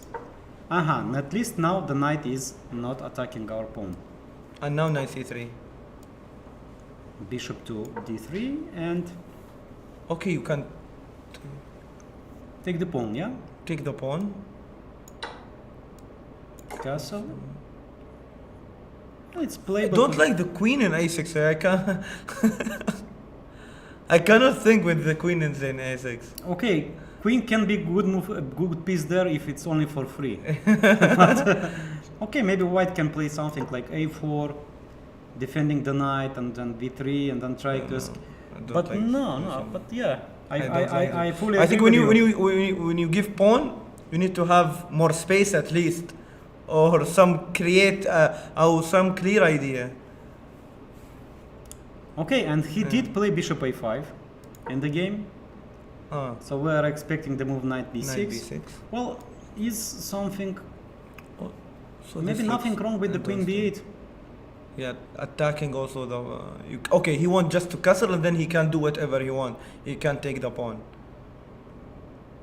And e5. Queen So- b8, and what else here? What white can do? Can't play rook. Bishop c7. This rook c7. Rook c7. What about the move bishop d8? Rook b7, queen c8. You cannot take on d8 because checkmate down. Because checkmate in one, in two. Yeah, knight c3. Knight c3. Okay, if I now I will take in. Hang on. I cannot take in a5. Give me the queen. Oh, queen. No, it's not trap. But okay, I will. I already lost. Queen d6. I can take the rook with tempo. I take everything. Yeah. Okay, bishop a5. So what? Both moves are playable, yeah? Knight b6 or and queen b8. Doesn't look very optimistic, very promising for white. Also, I okay, if don't he know. played queen b8, yeah, what white can play? Bishop. Bishop c7, Bishop queen c7. c8, we said. Knight c3 here. It's maybe just. Ah no, maybe here. Yeah, maybe this is the way. Take, and now take on d5. Taken d5. Well, at least trying to. Bishop d5 castle. Bishop d5 will play castle, huh? e6, if you take, I play queen e6, at least I'm freeing my queen, but for a cost of a piece. Queen e5. Somehow black can defend Yes. because his pieces is powerful. Yeah. They can defend easily. Yeah, and black is just one move short From the castle, yeah. castle, yeah. And don't forget, I mean, white, been with black pieces, is playing very young and talented Muradli from Azerbaijan. Yes, he won recently. He won Bill tournament, Wow, Bill Open tournament. wow, it's So- really impressive. Yeah, with participation of more than 40 grandmasters, Yeah. so it's one of the strongest open It is. in the world. So yeah, so not an easy game for Van Houwen. Okay, let's go to board number 2. We have here Professor Tomaszewski is examining his. Did you saw his game yesterday with Saeed? Yes, I did. Yes, I I did. And the end game. Yes, it was very instructive. This pawn It end is. game. Yeah, it Yeah. was. We did analyze it. So Okay. Saeed, he didn't have any chance. Yeah. No. After c5, I think it's khalas. Yes, it was Yeah. precise calculation, and it is halas. Okay, rook b8. Yeah, we did mention this move. Takes on c6, bishop b2 and b3. Also, we mentioned this pawn sacrifice. Wow. This is very well known. And if takes, black C5. plays c5 and try to kill the bishop Yeah. with knight c6, then knight b4, knight d4, bishop e6. This is the beauty of chess when you play such move. Yeah. Yeah, and usually, you know what is more beautiful here in this position? What? White gives the pawn back. Just take it back. I want my bishop. Yeah, I want my bishop to be free. Exactly. Yeah. This is how white plays here. b4 and okay, black takes usually with the rook, because if you try to take with the pawn, I mean the threat is the same, yeah, to play b3. After knight d2, white gets some advantage here because okay, next move is knight b3 or knight c4. Knight c4, yeah. Rook c1, d4. Somehow white is better. What is doing? Yeah, white. I think it's better because also he can play in the king side, right? With f4. With Very the good. f4. Yeah. You have good feelings. Yes, of course, coach. Okay, Sharjah Chess Club School. Okay, so yeah, this is the position, and yeah, this no, and he took with the bishop, yeah. So white is just trying to get rid of the bishop, Of the bad bishop. of the bad bishop, of the Yeah. really bad bishop. But also the knight is not that strong, so to Exactly, bad and pieces. c5. I'm expecting the move c5 here. This is not only to stop b4, but also also to stop d4. to stop d4, yeah. Also to play against the bad bishop. Now you have white have very bad bishop. Yeah, okay, and Kind after of. knight d2, I mean, still the position Knight is c4 he can go. yeah, bishop e6, knight c4. And maybe white can play later F4. f4. Okay, black also can play in the center with D5. d5. So we have compensation here. Yeah, this is actually happening in the game, and we are expecting to hear the move c5 c5 from the professor.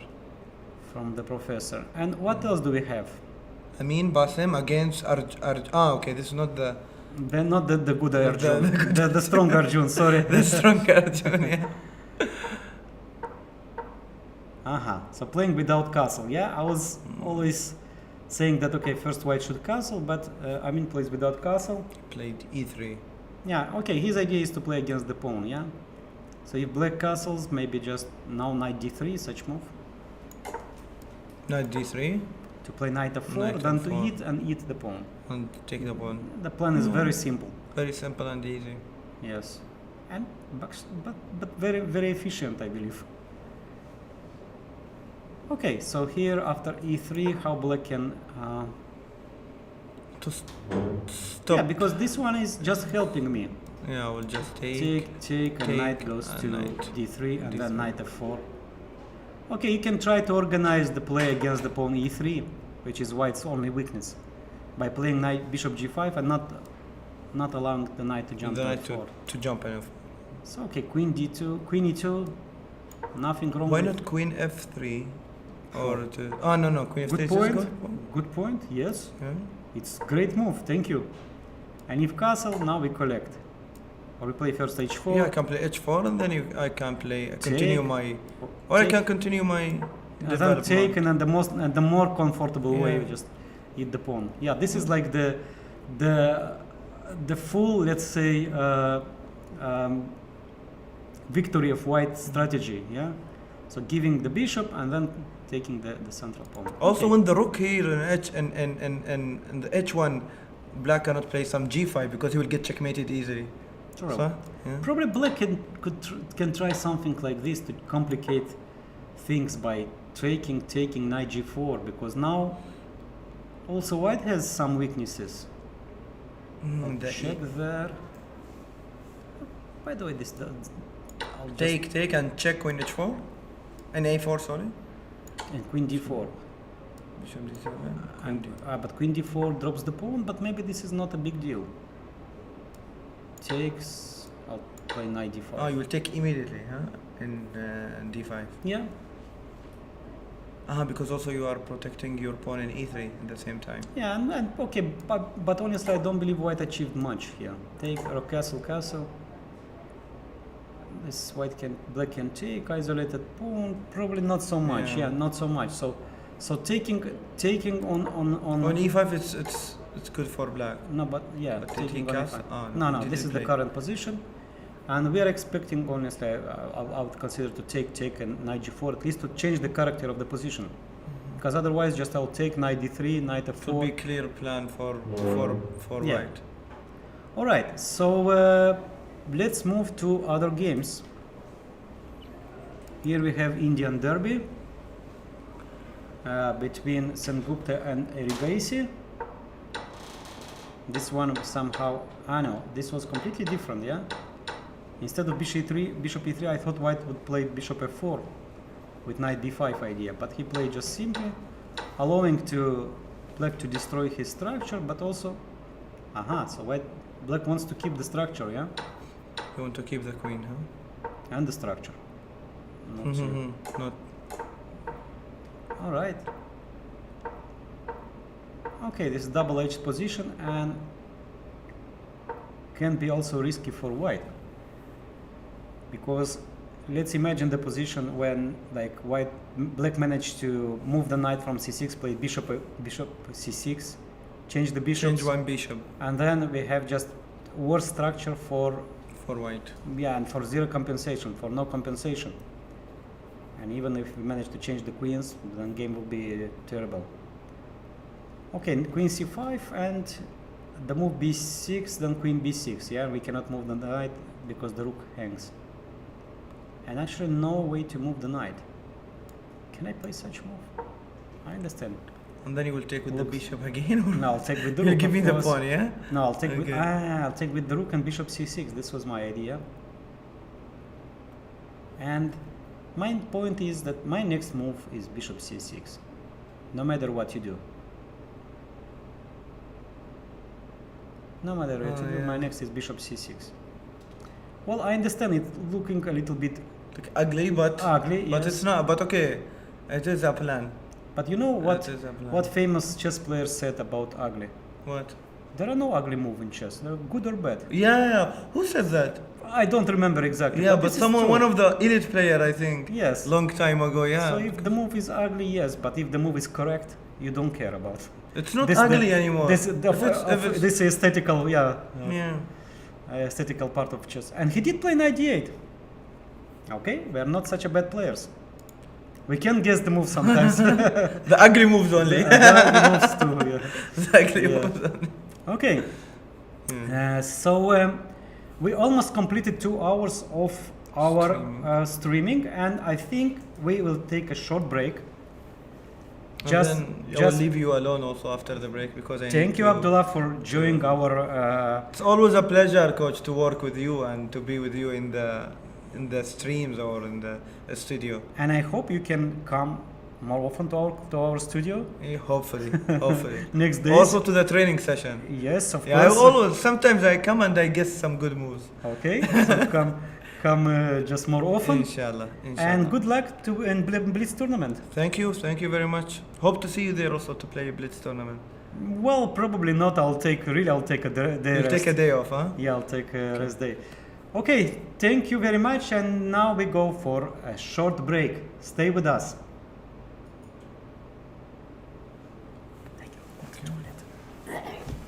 Thank you, Abdullah. Yeah, it's a pleasure always. Toilet, eat. Okay, after 2 hours it's normal to take break.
We are back on air here from Abu Dhabi Masters Tournament 2022.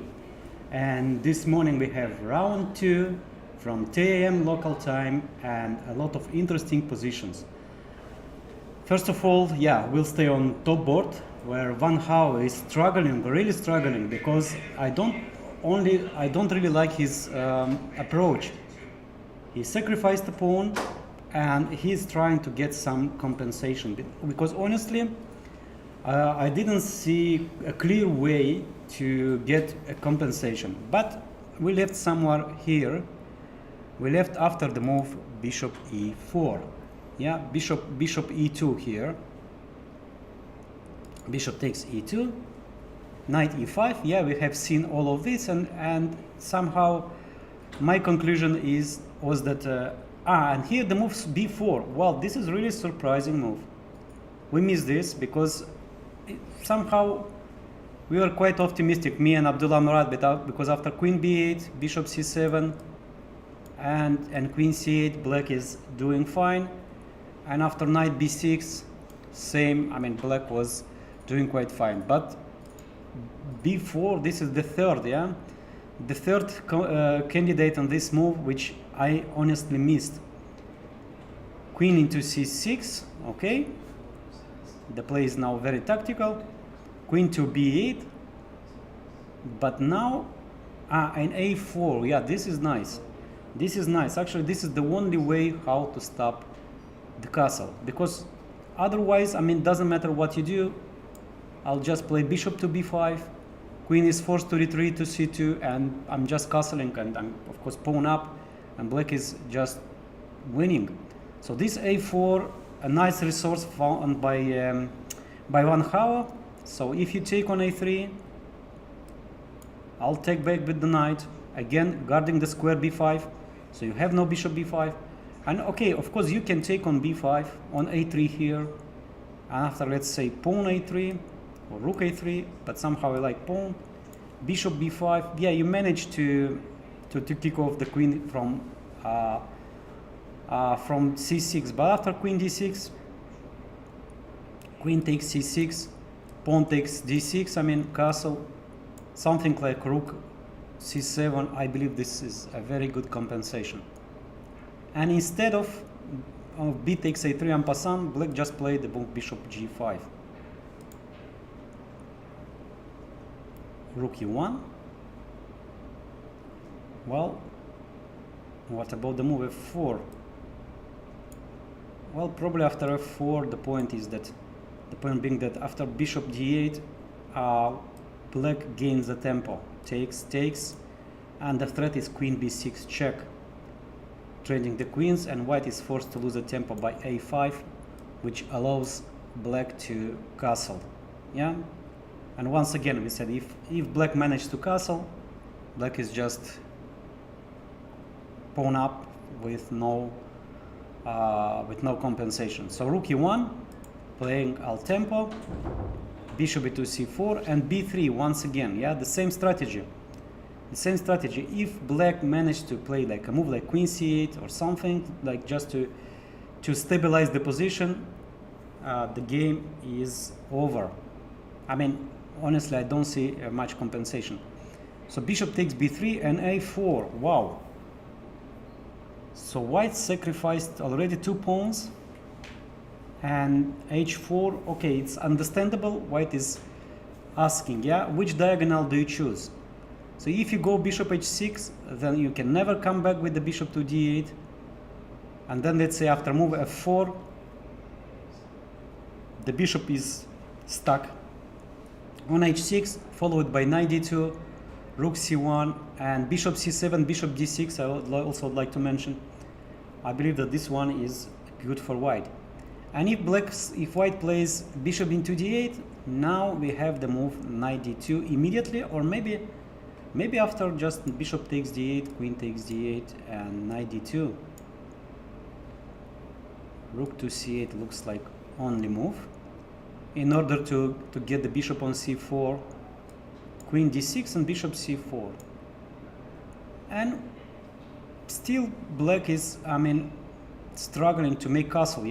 Okay, I can take the before pawn, but after queen e7, I believe that black is in time to castle. Yeah, so probably white should play in a more energetical way. Okay, let's think here. After bishop d8, yeah, I did mention the move knight to d2. Yeah, to play al tempo once again. So this is what initiative is. So you are just play all your moves with tempo, attacking something. So bishop cannot retreat to c4 because knight c4, and if bishop takes a5, knight b3, bishop b6, of course, just helping white to increase the pressure with a5. And if the bishop moves to where to move the bishop, because bishop d8, yeah, bishop d8 probably, because knight c5 probably does nothing, because after queen c8, yeah, queen c8 just neutralize completely white's initiative. Well, what about, okay, probably black's threat is to play something like queen c8, yeah, and can just white play something like rook c1, no queen c8, no queen,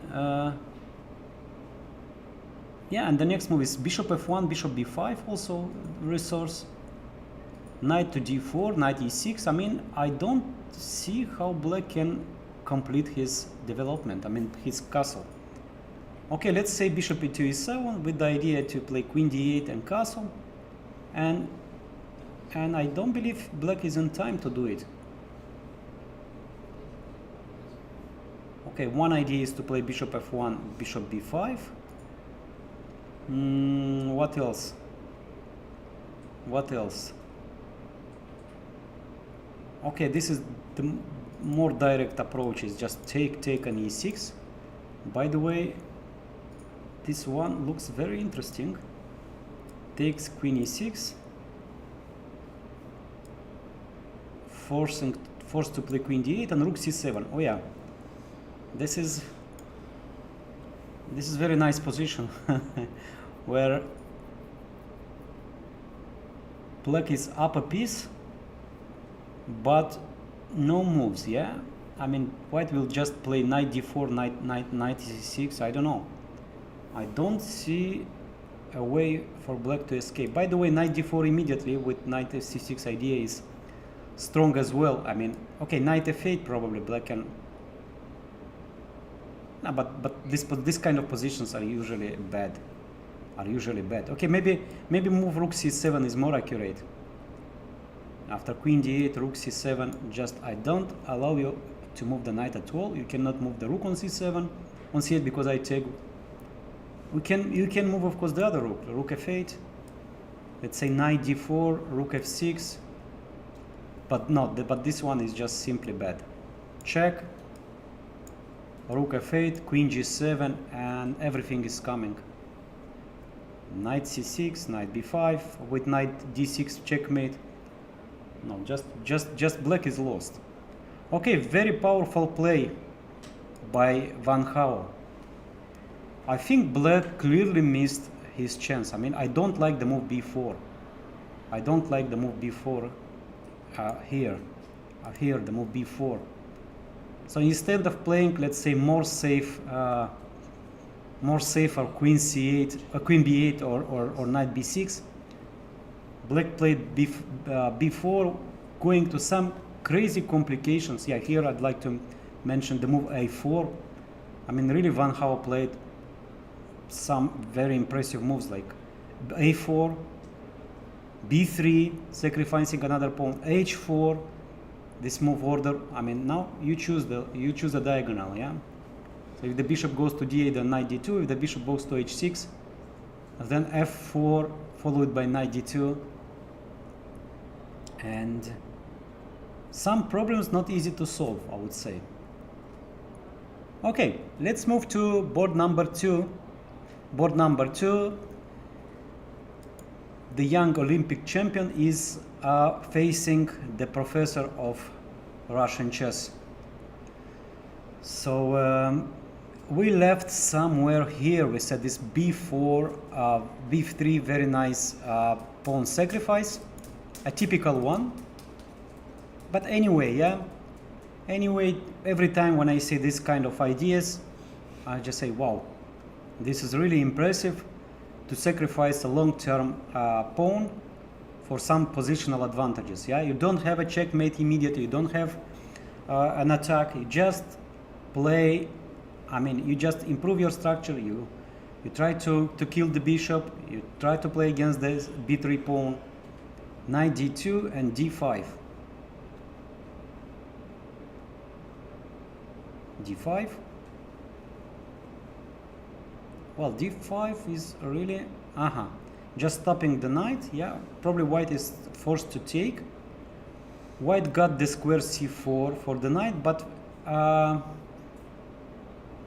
in the other way, I mean, the let's say these weaknesses on b3 on d3 are forever. And let's imagine the bishop comes to b7, then black pushes f5, even g5, rook f6, rook e6. Honestly, I would prefer here black. I would prefer black here. Rook c1, this is the right approach. And queen to d3. Well, maybe, why not bishop to b7? I mean, I understand this is not the hope, yeah, to get checkmate, to checkmate your opponent in one move. But the point is that black wants to play for compensation, yeah? Just to come with the rook to d8 to play f5, especially f5 I like, because for instance the move queen g4 loses immediately. Not yet, but okay, f5. White cannot take the pawn because checkmate on g2, and it seems like queen c4 is the only move. And here black can play a move like rook c8, rook d8, sorry, defending the pawn c5. The threat is to play f4 now. Well, I like black's position, but okay. Instead, black just decided to level the material, yeah, equivalent. So the material by playing queen d3, bishop takes c5. Let's calculate what's going on here. And maybe black's intention is to play bishop g5 here.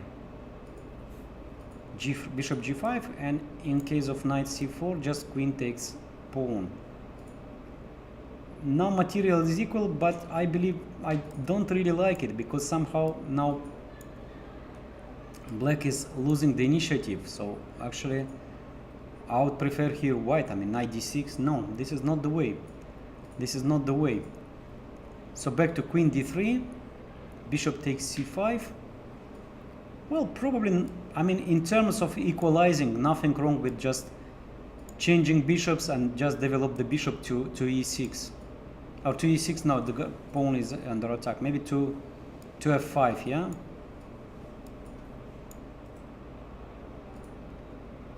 Defending the pawn on just rook f8, attacking the knight, and then the pawn on b3. I believe the compensation is enough.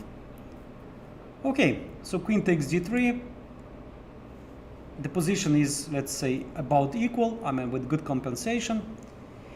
And one game I wanted to mention here, we have in the tournament here we have the former winner of Abu Dhabi Masters in 2019, the famous Badur Jobava from Georgia. And where is he?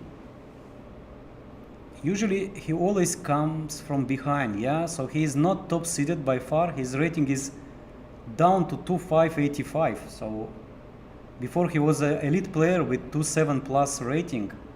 And nowadays he is more a streamer as a professional chess player. Board 27, I found it. Wow. And just typical Jobava, yeah? Typical Jobava, nothing is... what about this position? One thing is clear, that nothing is clear. So I don't really understand it. Black is a piece up. Black is a full piece up. Well, just please help me to count pieces. white is 2 and black is 3.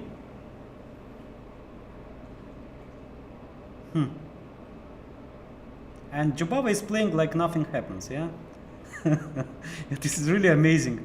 This is just really amazing. You are just piece down for not clear compensation, at least I don't see. And he just plays rook d1 with the idea to play rook d6. Okay, let's briefly see. Okay, so it was this d4, knight f6, bishop g5, d5, e3, knight d7. Okay, we have kind of Trompovsky, yeah? Trompovsky with London. This is like a kind of strange combination. And now we have a Dutch defense with bishop out. Okay, very interesting approach, yeah? So instead of bishop on c1, which we are used to see this thing, now the bishop is already developed. By the way, very interesting idea. c5, bishop into d3, queen b6, rook b1, and white got a very interesting play, but e5 is coming, yeah? A precise approach of Iren Sukandar. I mean, she's a strong and experienced grandmaster from Indonesia. I was myself a victim of her in Dubai Rapid last year tournament.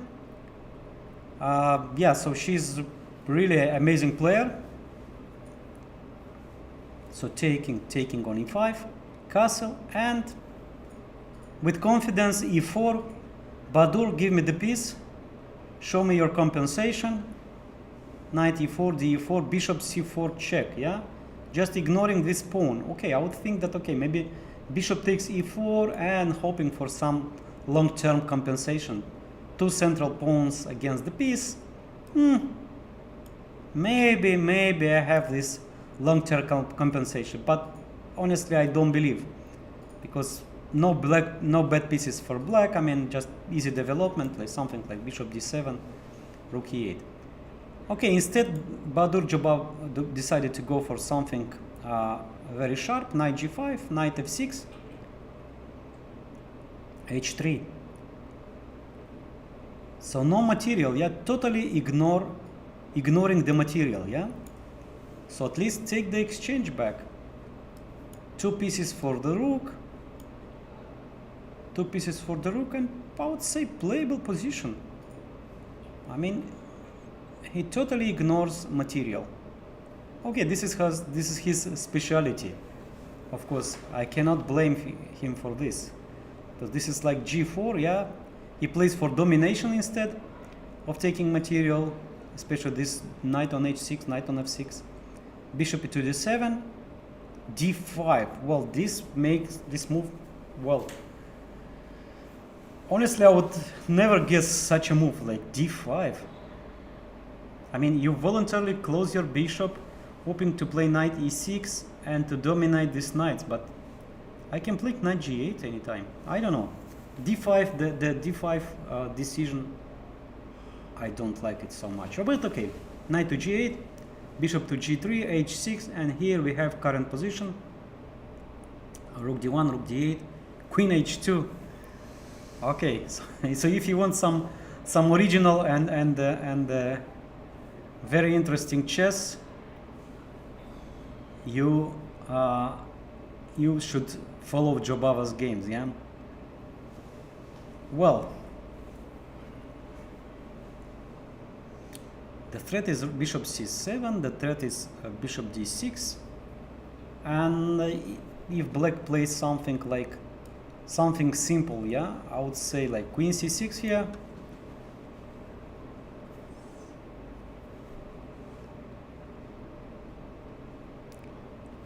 Well, I would not say the compensation is equal to 0, but not far from this.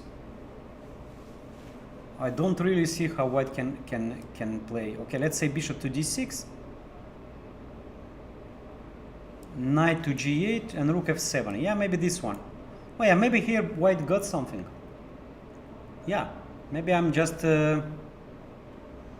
I don't believe in white's compensation. So rook d1, maybe rook d1, and how to cover now all the squares. If I need, I don't really know if I need, but probably I do. So rook d6, this one is not that strong. Bishop d6 is also, maybe actually black doesn't need to do anything special. And what about time? Yeah, they're 22 minutes each. So probably black can play something, I don't know, like g5 here, improving the structure with knight g6, knight h4 idea. Now if rook d6, then okay, I have the square a5, no more threats there. If bishop d6, I can play knight into g8 or rook e8. Okay, the compensation is pure practical. I mean, of course black should be winning here. Okay, queen h2. Yeah, very interesting. Of course, we'll return many times to this game, because the game is very interesting. And the player from Abu Dhabi Chess Club, Omran Al Hossani, let's check his game. Yeah, we have a first result. I mean a winning game. Now it was board number 31, but no moves. What happened? I believe that white player didn't show up to the game. Well, in the morning round, everything is possible. So let's go back to the leaders. Yeah, board number 1. Van Hao plays with Murad Lee, and we left after the move h6, bishop h4, bishop h6, and f4. Yeah, this is what I predicted. And the move queen c8. Of course, black takes the chance to change the queens, but it doesn't really help black so much. Of course, it releases the tension. I mean, no more checkmate. But from the other hand, even in the end game, white's compensation. Okay, probably here more accurate is the move bishop into c2. Bishop to c2 using this the Karpov method. Yeah, the bishop here just protects the file. So bishop c2, bishop to b4, and maybe something like g6, trying to play bishop f8 to change the bishops, and then to finally to make castle. Okay, so this is the way. f4, queen c8. White cannot avoid the trade of the queens. Well, maybe queen to d6. Yeah, maybe queen to d6, but I believe it just helps black, because after g6, yeah, be careful. After knight d2, white simply loses the queen. After bishop d8, bishop f8. Same if bishop b4. I mean, you are threatening checkmate in one, but after bishop f8, you just resign. Okay, maybe queen takes c4 by tempo here. I think queen takes b4, bishop c4, and knight d2. But here I believe that black is in time. Yeah, bishop f8, bishop c5 we check, then retreat the bishop to c6, to a6, and then castle. So I believe that the best chance here for white, I mean the best move here is just to take the queen on d8, rook d8, knight d2, and to play this very complex endgame with compensation for the pawn. Honestly, I mean I believe that white is better here. Okay, so let's go to Salem's game. Yeah, board number 8. Salem plays with Vignesh from India, and we left somewhere here after knight d5, bishop c5, rook e6, bishop c4. Black decided to give the pawn back. Yeah, probably it's not easy to hold it. Yeah, because after bishop rook c5, rook e5, bishop d4. Black loses this pawn anyway. So b5 takes rook f5 and rook e2.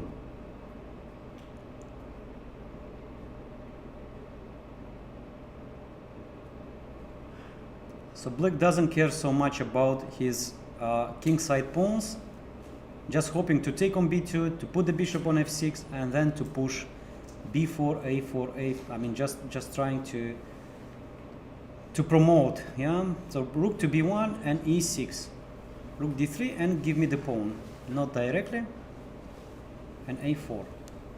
Okay, I like black's approach, but honestly, I don't understand the move bishop f8. So first of all, what's wrong with bishop takes b2? What's wrong with this move? It's a pawn. It can be bad, especially in the endgame. Of course, white can take the pawn back on h6, but this is not the same. I mean, I'll push with b4, and then the threat is b3, ab3, a3, a2, and black is just queening. So what is the reason of not playing, of not taking the pawn on b2?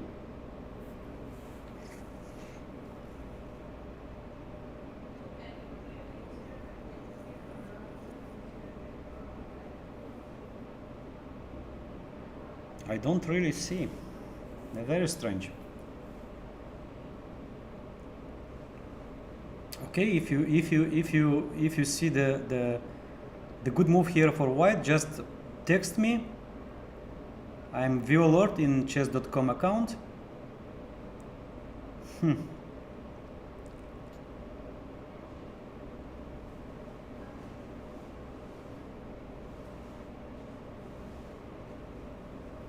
Yeah, I don't have a clear answer here. So bishop takes b2. Okay, maybe probably rook b7. Yeah, maybe rook b7 and then the pawn b5 falls. But okay, but pawn a2 is also weak. Let's say bishop back, rook b5, any rook to b5, rook takes a2, pawn up, and this pawn is very dangerous with rook a8 threat. Yeah, I'm really very curious what was wrong with bishop takes b2.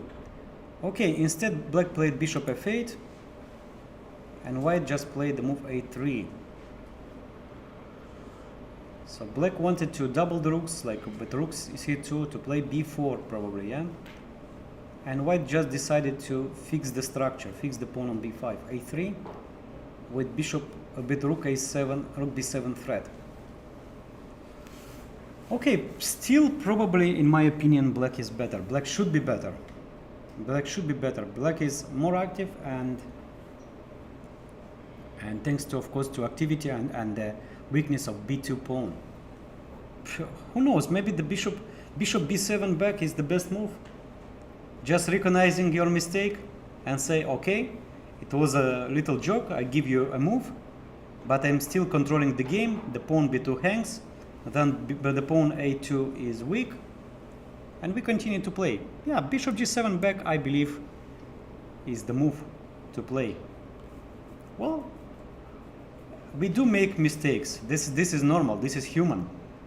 But a real professional player should recognize his mistake. Yeah, this is the most important thing. If you want to make progress, you should admit, yes, sometimes I do mistakes, I make mistakes, but I am improving.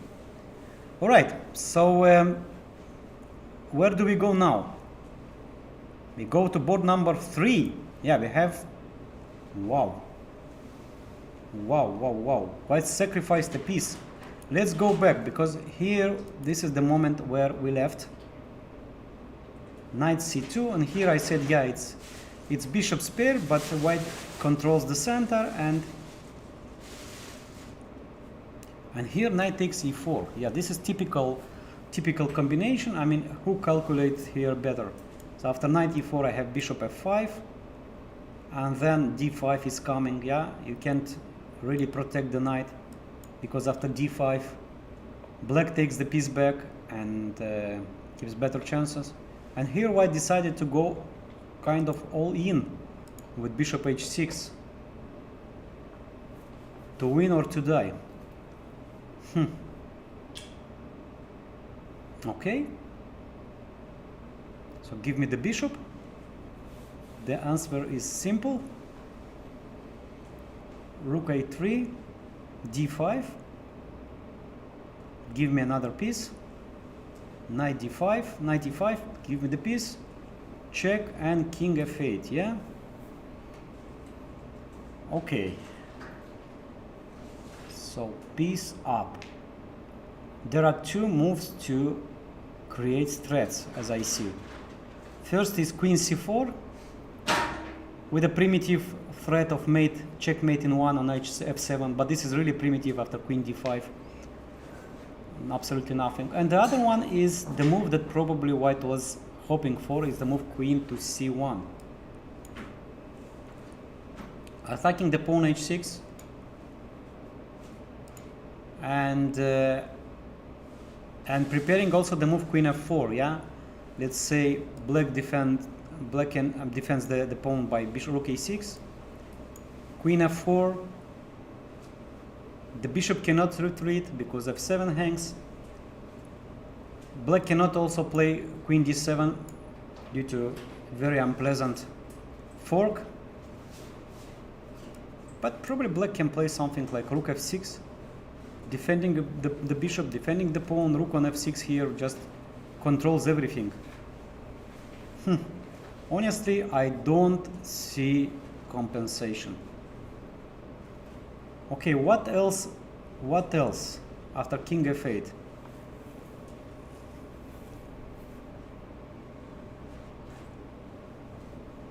Just advise me, guys. I don't see anything here how white can get compensation here.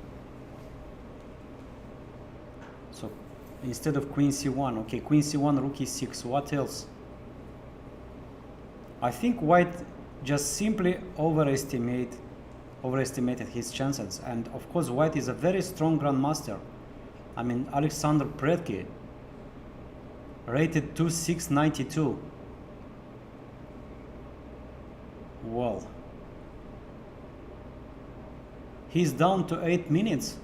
This is a bad indicator, I think. This is a bad indicator. I mean, probably it objectivity is it doesn't work. I don't know. So queen b3, but this is not a double attack. Black can play queen e7. What else? Yeah, these morning rounds produce a lot of good games, but in the same time some really very strange decisions. So I believe in the opening. I mean, and here just bishop e3 was kind of mini blunder, yeah, I would say. Just white missed the move knight e4. Of course, instead white could play the normal move bishop f4, nothing wrong actually. I mean, hitting the pawn, now no combination with knight e4. If black plays d5, okay, anytime I can advance my pawn. And we have normal position, I mean a playable one. Bishop f4, then queen d2, creates this threat of bishop h6, sometimes bringing the rook into the center. Normal game. And bishop e3, I mean, I'm trying to understand the logic, yeah, of the games. After bishop e3, white missed the knight e4 move. White is forced to here to go for some crazy complications. From, I would say, desperado complications, because otherwise you're just worse. I mean, how much worse? Probably much worse. Okay, you can play here queen b3 and trying to take the pawn back. Well, I don't believe this is so bad. I mean, takes, okay, rook e6. No, black's position is good. Black's position is good. I mean, the rook is coming to g6. h3 is kind of a very unpleasant. I mean, this pawn creates a lot of problems. The pawn d4 is under attack. By the way, nothing wrong with eating the pawn on c4. Yeah, so probably white just went for all in. Rook a3, d5, knight e5, taking on e4 check, king f8, and I don't see a follow-up for white. So guys, if you can find here for some attacking chances, just message me. All right, so of course we'll come back to this game because really this might be the first surprise of the tournament. I mean, a player with almost 200 points less is going to win against one of the top seeded, yeah, on board number 3. All right, Professor, yeah, okay, Professor probably here on board 2, nothing really happens here. So rook c3, queen g6, bishop c5, takes, and rook d8, yeah? What about this pawn? It's kind of a, well, I don't know, it's a pawn, queen f3, forcing retreat the bishop. Well, probably black just didn't want to give a tempo, yeah? So rook to d8, creating now the threat of bishop h3. Knight is under pin. I would definitely take black here. Rook e1 takes on h3, queen f3, take on g2, and here we are very close to see a lesson, an endgame lesson of Professor Tomaszewski here. Yeah, white is much worse. I don't know if losing, but much worse. Yeah, if you go like, let's say, with direct line, like something like rook e5, rook b3, pawn up, b2 is gonna fall. No, this is simply lost. This is simply lost. And if white protects the pawn by rook e3, black takes rook b2, rook e5 now, rook b3, again 2 pawns down. Yeah, so white is just white preferred to take with the other rook on b5, on e5, but I don't believe is in a way helping. So rook takes b3 with rook takes b2. So black is gonna win here. Okay, let's return to board number 1. To board number 1, here we have Van Hao playing with Muradli. And a lot of things happened here. After queen c8, no, not so much, but okay, bishop c7, yeah. So Van Hao said no one game today. No one game today. I just want to finish the game with a direct attack. a5. So black is preparing the move rook a6 in case of knight d2, rook a6. The only playable square is 2b5 or 2c1. 2c1, yeah.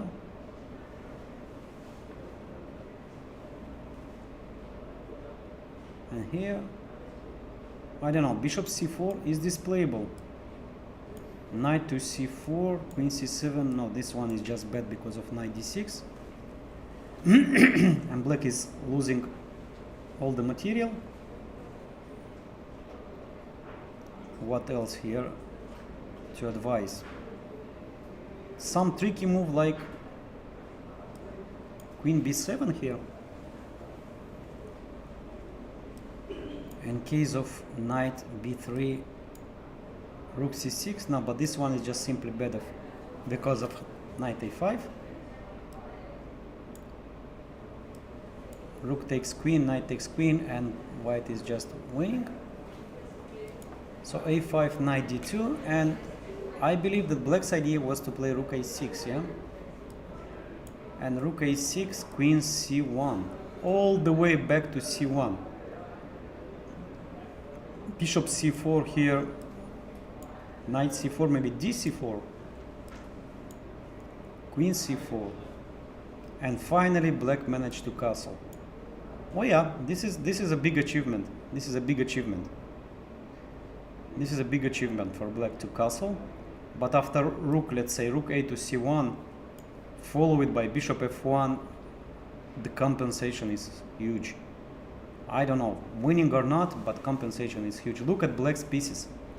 Bishop h6 is completely, it's just out of play, and black needs a lot of moves to bring it back, like rook e8, g6, bishop f8.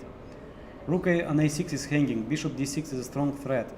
Queen b5 with bishop b7 is also a huge threat. I think this one is just lost for black. And it actually happened, like 92 rook a6. And I believe that queen c1 and white position is much better. Okay, so so far probably this is the most interesting game of the round. And my prediction that probably Van Gaal will win this one. So the time is 11 minutes each, plus 30 seconds per move. So here probably we'll have a lot of time troubles, yeah. Where to move now? Let's say board number 4. Board number 4.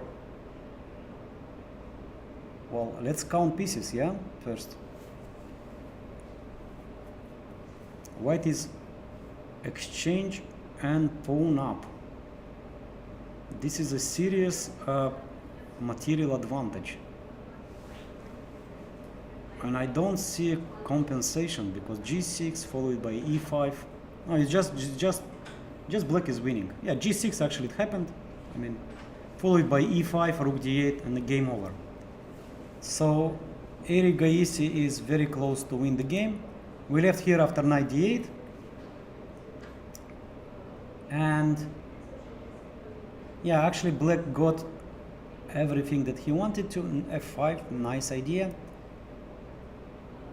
Knight f7, queen b7, a harmony, a perfect harmony, and here white went for some crazy complications, probably missing something, yeah? Otherwise you don't sacrifice so much. The pawn on g2 and now the rook. No, it's just missing tactics. Well, of course white is not forced to give the exchange. Rook g3, just normal move. Okay, f3, bishop c2, rook d4. No, this is game over. This is the game over, and black is gonna convert his huge material advantage, an exchange and a pawn up. Okay, so probably winning for Eric Gaisi. So far, no surprises. Tomaszewski is gonna win. Van Gaal, of course, Muradli is a very complicated position, but my prediction is the same. So Van Gaal is winning there. Okay, back to Salem's game, board number 8. Wow. And I'm proud of my student of Salem. So as I said, that strong player is the one who plays good moves, and the champion is that one who recognizes his own mistakes. So after bishop f8 and a3, and he went back bishop g7, understanding that the only place is against the pawn on b2, and he did play very good. b3, b4,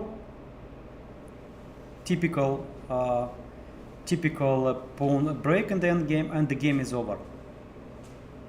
King f1, rook c2, and one of the pawn is queening. Yeah, we have this typical idea. If white takes on b4, then a3. If white takes on a4, then we take on a3 with the same result. So game over. Game over. No, this is the b3 move is a huge mistake here. Just, still people are blundering. Still grandmasters. International master, okay, are blundering this kind of tricks.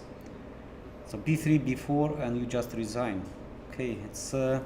I'm surprised. I'm really surprised that people are still blundering such things. Bishop d4. Okay, and now just let's see how do we win this one. And what about the move rook d2? I don't want to calculate. this morning because it's really not easy for everybody. No, this one is really okay. Just blundering a piece. I wanted to. No. But why? Just queening. I mean, bishop takes d4. Takes, check, changing the rooks. This and no, actually not easy. I thought I'm gonna promote. No, but this is not the case because taking on a3 rook a4, taking on b3 rook b4. No. Okay, then it's not so easy. Let's try to calculate. Yeah, a little bit more precise.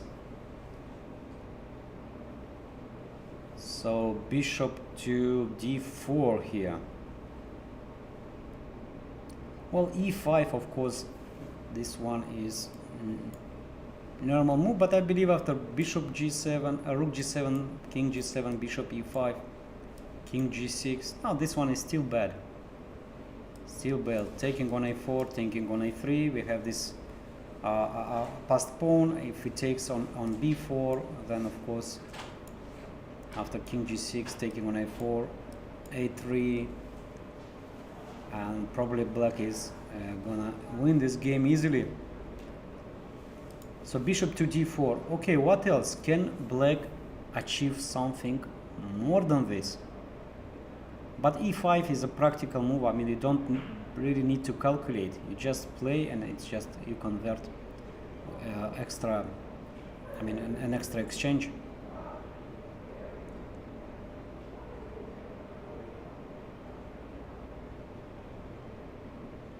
Yeah, I don't know. I like e5 move and I don't see how white can save this one. Okay, so very good so far. Yeah, back to board number 5. I mean Bassem plays with Arjun and we left somewhere here. Somehow we were predicting all the moves.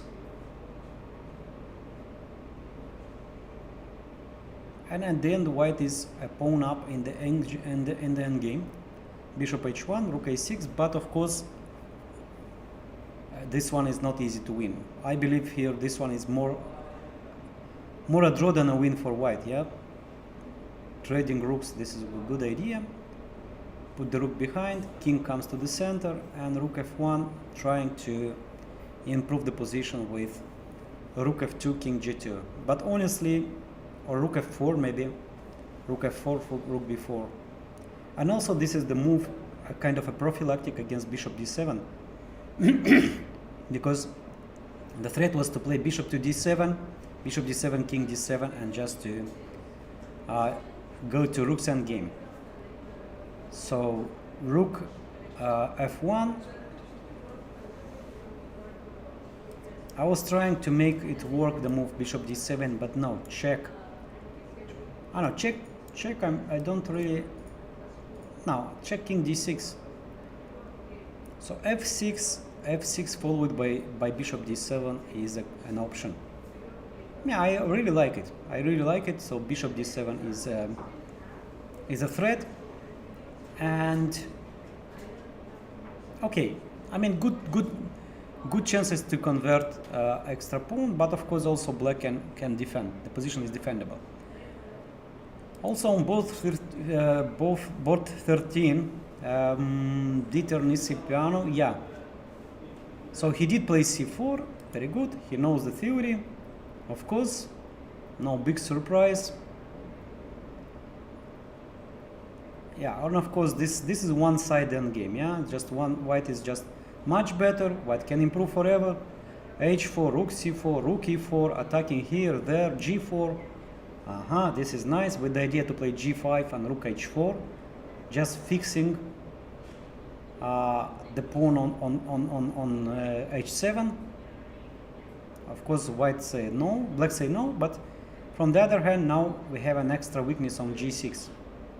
King e7, rook c4, back, improving the king, rook c1, with the idea change the side of the attack. The idea is to play rook g1 and one day to take on h5. a5, rook g1, and still white keeps good winning chances. Rook h8, yeah? So the idea is probably in case of take on h5, black wants to take with the rook, rook g6, rook h3, reducing the material. Now we have somehow half of the board empty. I mean, not half, but at least some rows here. And yeah, and black, I mean, probably black's defense became much more easier, I would say. Of course, white is not forced to take on h5. Well, white is much better. Okay, let's go to board number 1, back to the leaders. Because Van Hao, I believe, is pressing a lot. Queen to b5. Well, somewhere here I left and I said queen to c1 should be something easy to play. But also I mentioned the move queen b5. This one, honestly, I didn't want to calculate because it's a lot of things here. Rook to c1, bishop c2, rook c1, and queen takes c7. Sacrificing the exchange, but finally black can castle. Yeah. So what do we have? Materially, black is doing fine. It's exchange for 2 pawns, bishop's pair. The threat is knight takes e5, by the way. Yeah. So eating the pawn. This is the threat, knight e5. So the only problem is the bishop on c2. Can white really use this bishop? So what about the move rook c2, rook a2, attacking c2?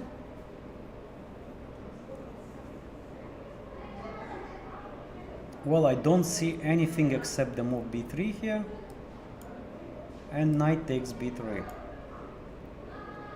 And black at least can save the bishop by playing queen b8. But giving the very important pawn, yeah, I mean on b3, on a5, no, this one is just, no, probably not playable. Just white is exchange up for no compensation. So once again, queen a6, and black say no. No castle play. No castle play, so queen c3. Well, attacking the knight, attacking the pawn on g3.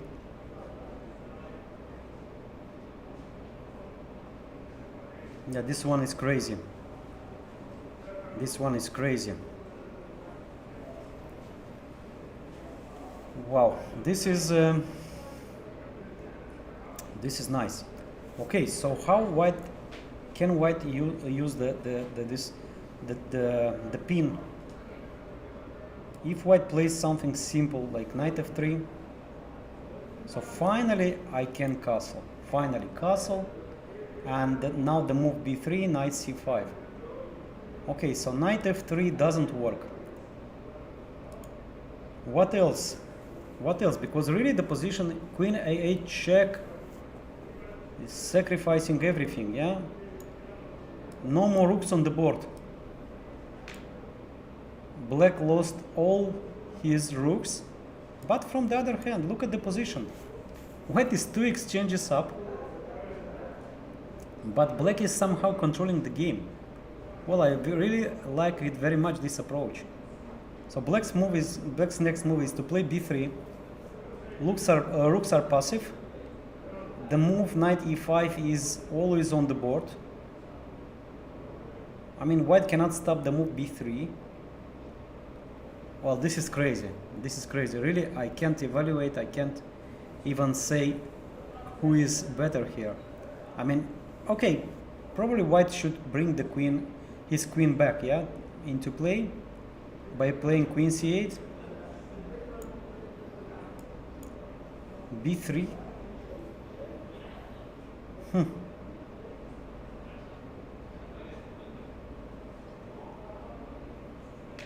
And maybe something like queen b7 to stop b2. Well, and also to pin the knight, so knight cannot jump to e5 or. But also, hang on. But this is just ordinary blunder. Takes and b2.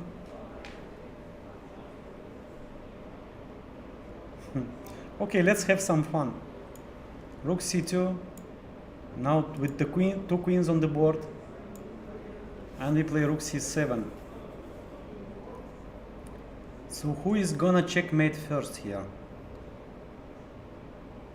No, just a simple defense of queen takes pawn, or any queen from d4, from a4. Yeah, probably white's attack is just simply not enough. Okay, so rook queen c3, and of course white didn't take the rook, of course. I mean queen a8, and instead he played rook a2.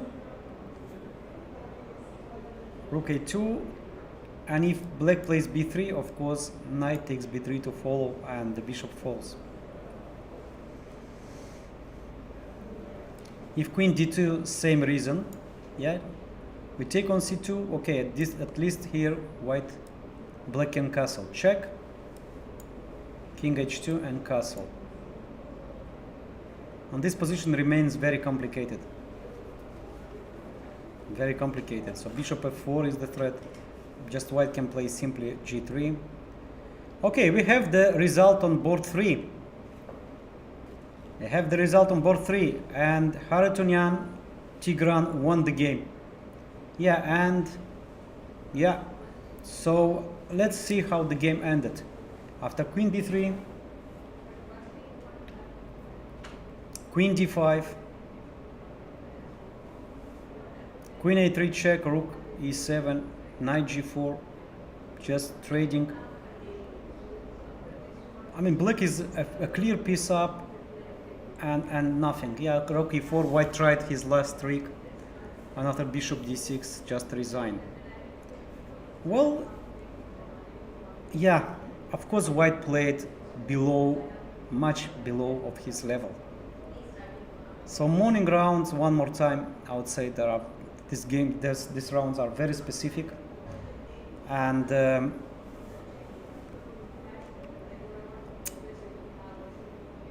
and it's clear a bad game for white, really bad game. Okay, we hope to have Tigran in our studio for post-mortem analysis. So professor is gonna convert his extra pawns.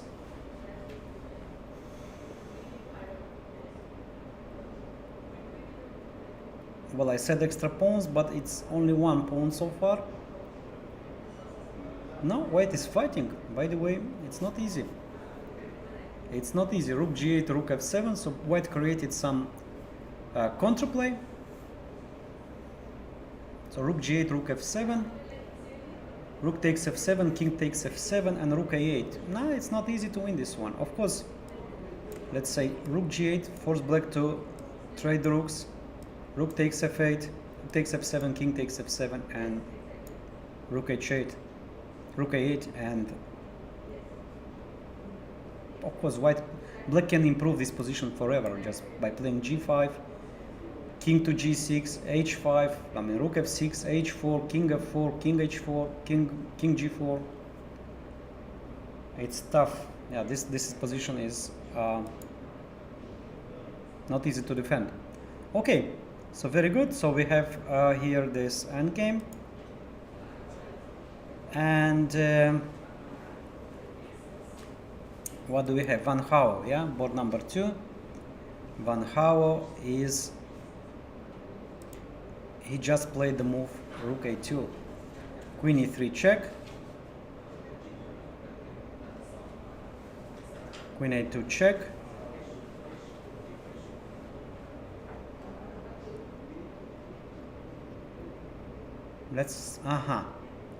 and the point being that if you go king to h2, I can try something like bishop f4, and this might be a perpetual, yeah.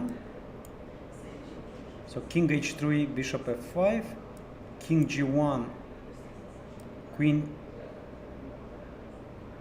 d4. This is the precise move. So white cannot play king of white because bishop d3. White cannot, if white plays king here, queen h4. To avoid the perpetual, white moves bishop h3. Queen f2, king h1. No, not perpetual, I mean at least not immediately. One more time, queen e3 check. King h2. And here bishop f4.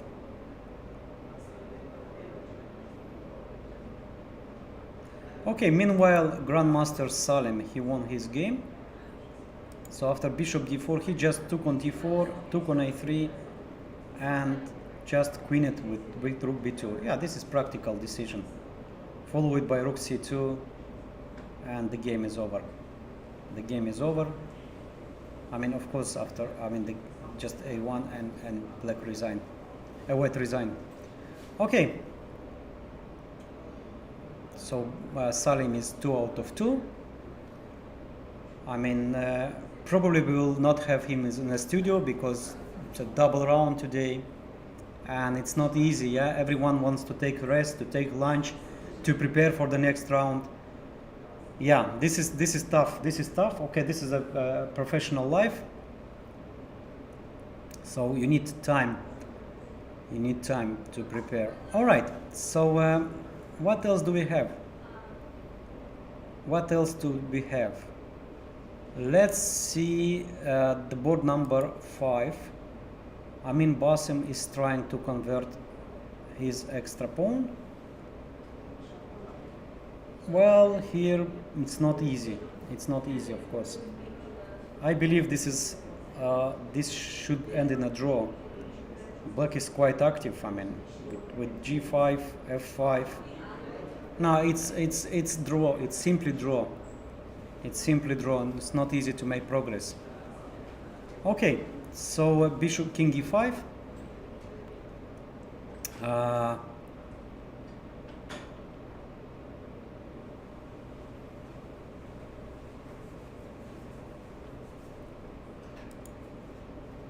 Yeah, this one is just an exchange up. Okay, this one I don't believe we need to focus so much because it's just no, not just white is just playing some, you know, some moves to not to resign. I mean, I don't really want to make any comments on this.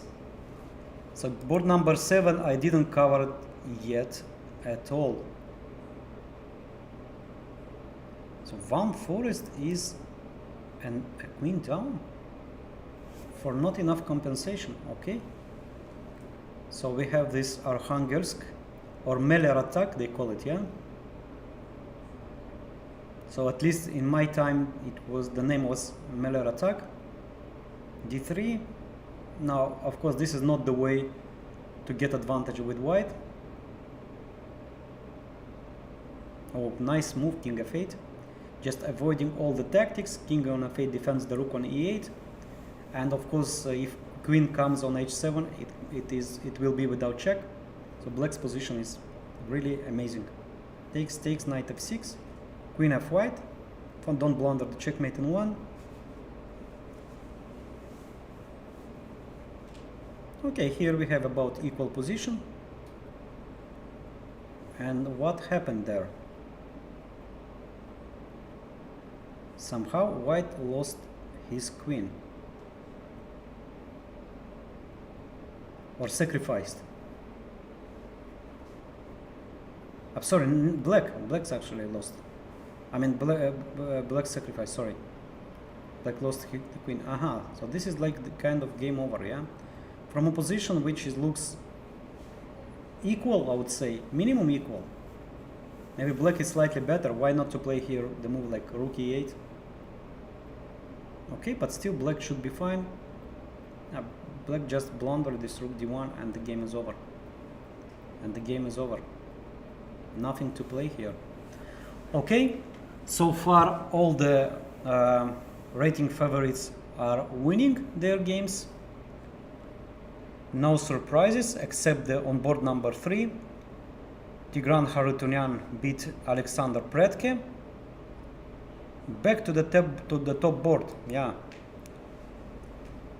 Wow. Here we have the position of the Queen e3, King h2, Bishop takes f4. Exactly that I was predicted. But honestly, I didn't find the perpetual here.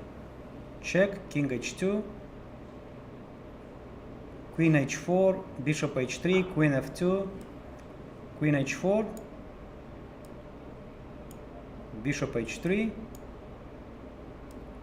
Queen f2, King h1, and where is the draw? Where is perpetual here? No more checks. Of course, white can continue, black can continue by attacking the knight, the bishop, sorry.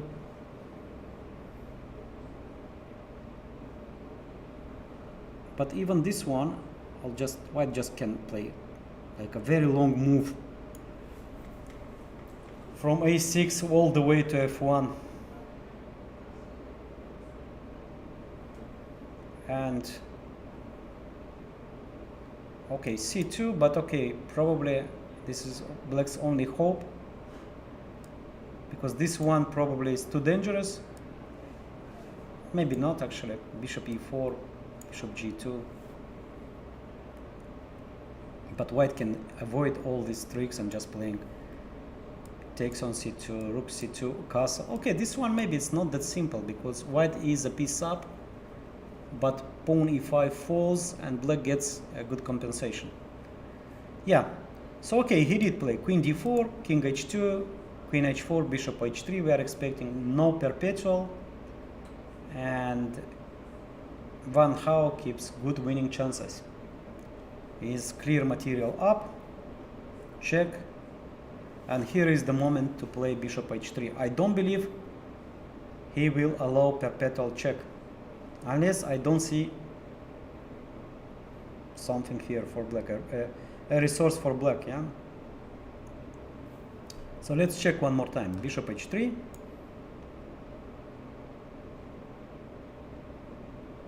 maybe queen f4, check, but king h1, and then queen comes back all the way to f1 and defending the king. No. So queen h4, bishop h3, bishop h3. This is the move. This is the move, and white will be material up. All right.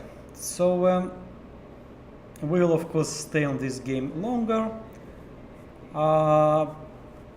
Local player from Abu Dhabi Chess Club, Omram Al Hossani, he was playing with white pieces on board number 48. He made a draw, not bad result, not bad result.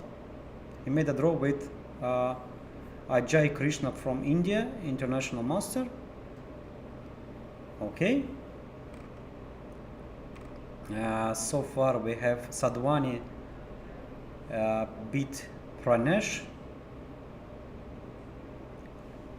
So all the favorites, they won their game, except this is the game I wanted to see.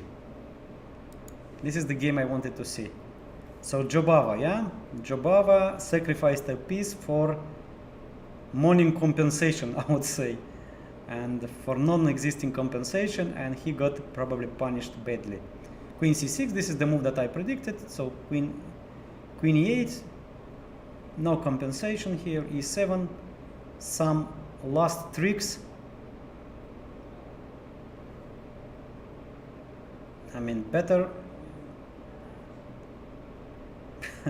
Now black is a rook up, but okay, it's the only problem is how to get out with the rook. Very simple, you just sacrifice it and the game is over. Black is gonna collect all the pawns. Yeah, nothing to do. Okay, very good result for Iran. Congratulations. And well, Jobava, of course, I mean, he's not the player to, I mean, honestly, to do great in the morning. knowing him that well, he didn't go to sleep very early. He's maybe streaming, who knows. All right, so congratulations, Iran is 2 out of 2. And back to the main game, yeah, to board number 1. King G1, repeating 1 time, very professional, repeating 2 times. But is he gonna repeat? Wow. Wow. So probably I'm missing something. For sure I'm missing something. This is not even I don't even have a doubt about it.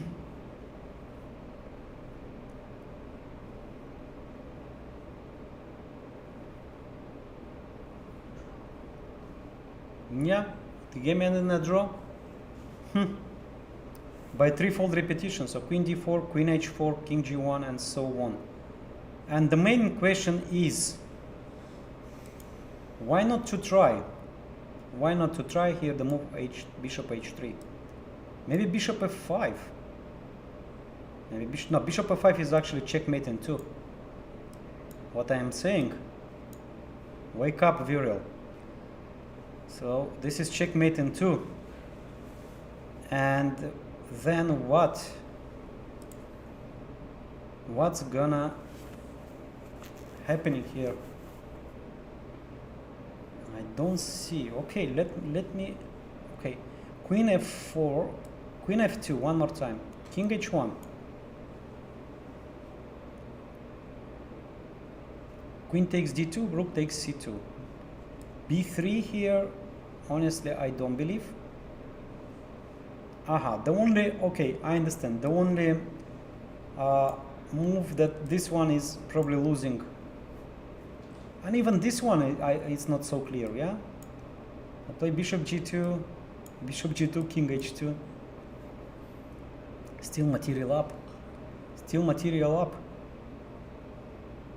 And once again, to mention that this one is check, king, queen, finishing in checkmate.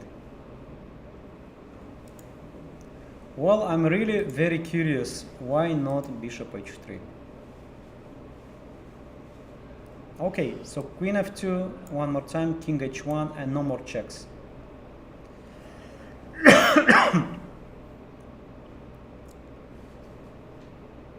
No more checks.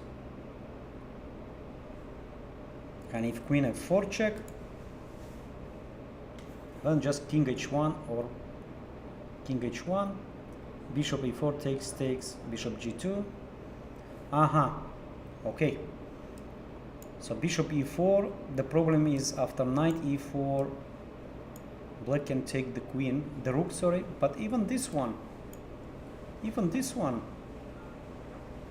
queen f4, knight g3, taking on e4, then I'll just grab the rook, but maybe this one is not that simple. Takes, queen takes, and this tandem of knight and queen is always dangerous, yeah? Knight takes e5, followed by knight f3, b3, queen f4. Yeah, actually it's not that easy. Probably it was not easy. So draw on the first board. Finally, I mean, black won in board number 2. Black managed to convert his extra pawn, avoiding some tactics. Black is 2 pawns up now, and then f5. It was kind of desperado move.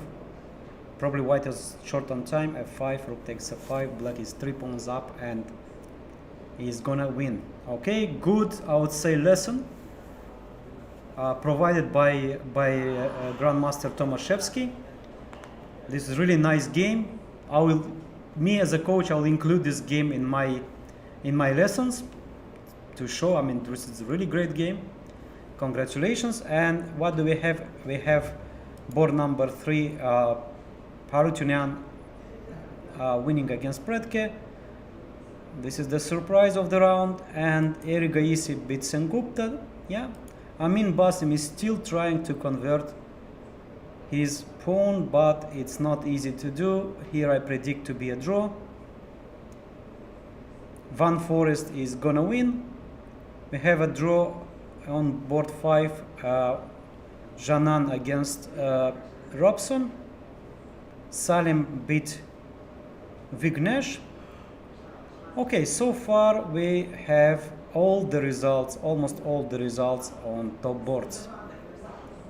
We will stay for a couple of minutes with the coverage, and I'm trying to find something interesting. Sindarov beat Vishnu. Okay, we can just briefly see this game. So here we have Velimirovich attack.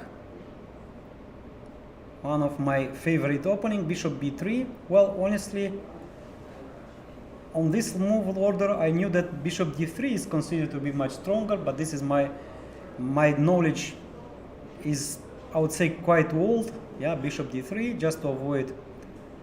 But maybe this is f3.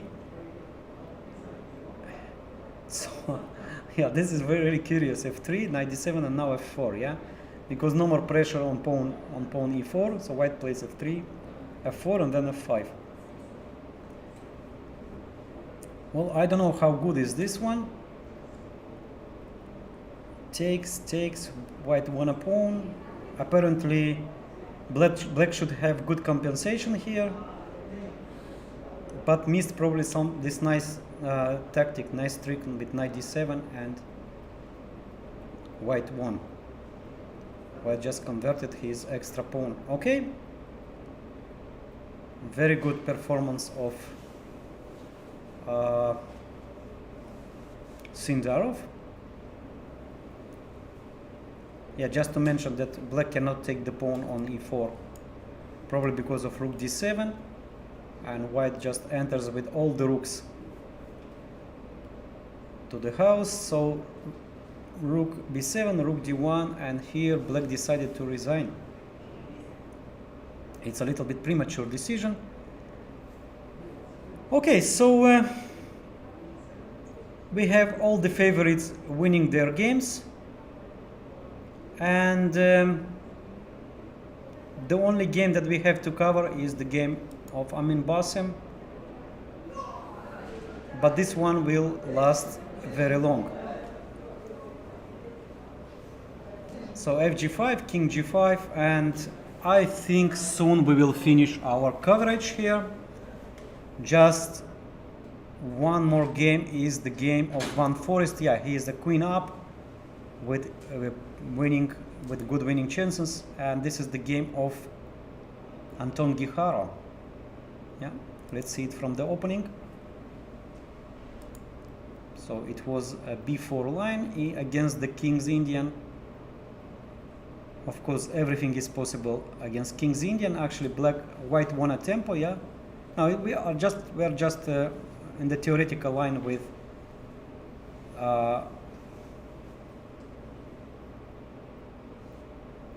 reverse colors. So just we have this typical King's Indian attack. Yeah, I forgot the name. So, and the rook lands to c6. Yeah, this is the way. First changing the bishops, so the bishop cannot attack the rook on c6, and then just land the rook there. White just needs to care about the pawn on d5, not to lose this one, and just you open the second half of the board, and then you win the pawn. Okay, just a good example of the game. Okay, very nice game played by Anton Guijarro. f4 trying the last chance, but in case of e4, black plays bishop to g7, winning the pawn g4, but on d4, but I think this one doesn't help so much. So queen e6, bishop takes d4, and king f3, and white fully controls the game. So bishop f4, g6 hangs, just white can move e5. Now it's just game over. I don't see any chances here. All right, So what do we have? Nihal Sarin, yeah, playing with Samant, FIDE master from India. Well, so many Indian players. Sorry, I don't know all of them. They are progressing so fast that from a player with rating 2-3, in a year of two, you see a top grandmaster, yeah, with rated 2-6 plus. Okay, so here white is no, it's actually equal material, and I believe this one should end in a draw. Okay, so I believe here we will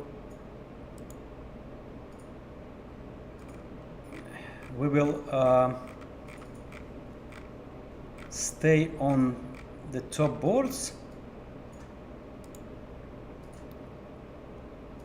So Amin Basim, yeah, he is trying to convert his extra pawn, but it's just impossible. Just impossible, yeah. Black is so active that really is just impossible. I mean, even if you play something like bishop g6 and go to the rook's endgame, still you don't have chances to win this one. Yeah, black is too active. What about Nisipiano, board number 13? Yeah, he managed to convert. Yeah, this is nice. This is nice. Another instructive game. Take on d5. This is the way how to win. Yeah, you improve your opponent's structure, but the pawn on a5 is kind of lost. So black lost coordination of the pieces. Bishop on e1 is very poorly placed. So one weakness, the second weakness, the third weakness, and at the end you lose everything. Yeah, so rook a6 and rook takes a4, a4 falls. Nice game for Liviu Ditor Nisipiano and Van Forest won. Yeah, the only game in the leaders group, yeah, on the top boards is the game of Amin against Arjun. All right, ladies and gentlemen, I think we'll finish our coverage for this morning round. So just briefly, I would like to make some conclusions. So Van Hao Muradli draw. It was a highly interesting game with a lot of moments that I would really love to see players in the studio. But of course, I understand this is a morning round, and they are taking lunch. They have little time to prepare, to rest a little bit, because the next round starts at 6 o'clock p.m. local time here in Abu Dhabi. So Tomaszewski played a nice game. He won impressively in a classical style, converting extra pawn in the rook's endgame. The biggest surprise of the round is the win of Harutyunyan Tigran against Alexander Turetke.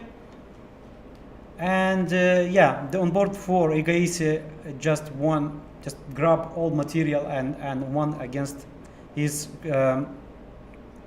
another player from India, Sengupta Grandmaster Deep. And Salim won his game. So far all the favorites won. Thank you for being with us. I'm Grandmaster Viorel Iordăchescu, and I invite you tonight from 6 o'clock local time to game number 3 here in Abu Dhabi from Masters Tournament. Thank you for staying with us. Thank you for watching our coverage. Goodbye, and see you soon after some hours tonight. Goodbye.